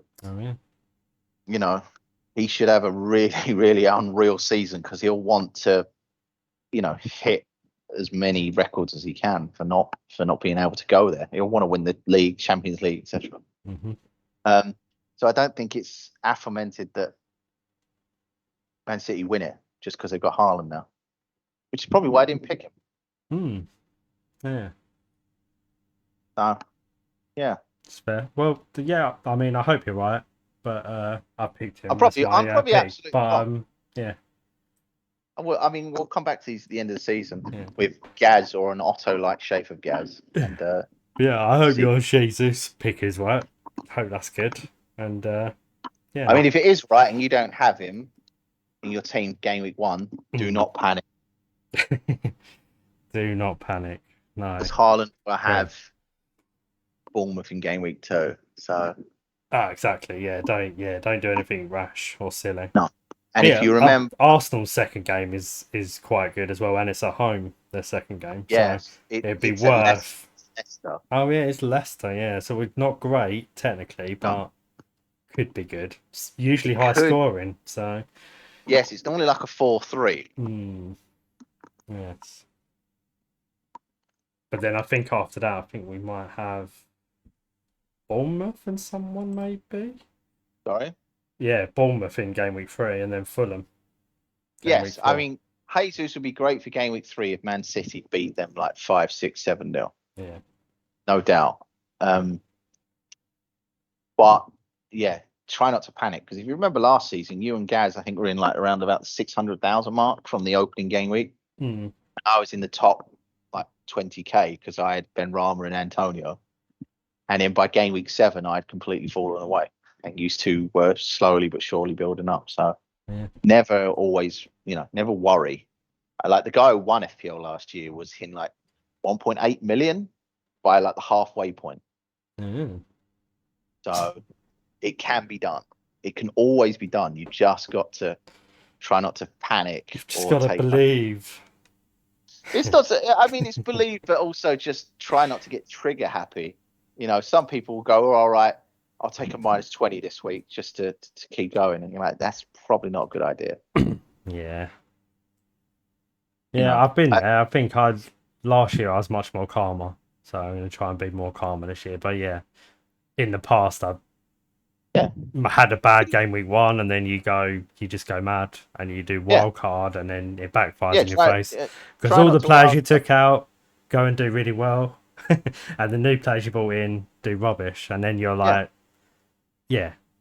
it's always you basically doubled up your pain from the game week 1. Doubled your pain, and then you've probably missed out on both sets of price rises. Yeah, because you sold the first lot who didn't get anything, who then did something in game week 2, and you already missed the price rises on the guys in game week 1 who now did bad in game week 2. Yeah. So that is why now I pick my team, looking at the fixtures and stuff like that, and kind of planning ahead a little bit, 3 or 4 game weeks into it, thinking what are the fixtures like, are these good, and kind of use that as a basis to build your team a little bit. There's no right system. Everyone will tell you stats or eye test or game week 1 is completely random. You don't know who's going to turn up, what's going to happen. So You don't know if West Ham are going to beat Man City 1-0, hmm and every one of us that's got triple Man City are going to go, oh, damn. yeah, And then you don't know if, one of the major teams that you expect to be doing well isn't doing well. Because Tottenham started really well last season under Nuno. yeah, yeah. He got manager of the month. Yeah, and that's And the like you said, that's the thing. It can turn as well. It yeah, can go from looking really good in game week 1 to really bad in game week 2. So yeah. yeah, I mean, you just got to hold faith. And even by game week 15, 16, just try not to panic. Especially as now during the World Cup, we're going to have like unlimited transfers. So yeah. you can do Although all of that's that it's gonna be mad tough because that's stress like stuff. starting again as well. Once that's over, it'd be like That is game week 1 all over again. everyone's going to be in the same boat though. So at least it's that. Yeah, yeah, And then we might have Gaz finally put in the team by game, whenever that is, like game week 17, 20. yeah. We shall see. So, But yeah, we should probably wrap it up then. yeah, it's Russia. Yeah, we've got a mini league if you want to join. The code for that is F0HWRV. You can find us on Facebook, Twitter, Instagram at Average FPLers. Good luck everyone for game week 1. We'll be back next week, see how we did, what we're planning to do in game week 2, whether that be a wild card or something crazy. We shall see. But yeah, until then, take care and we'll see you soon. Bye bye. Ta-ta.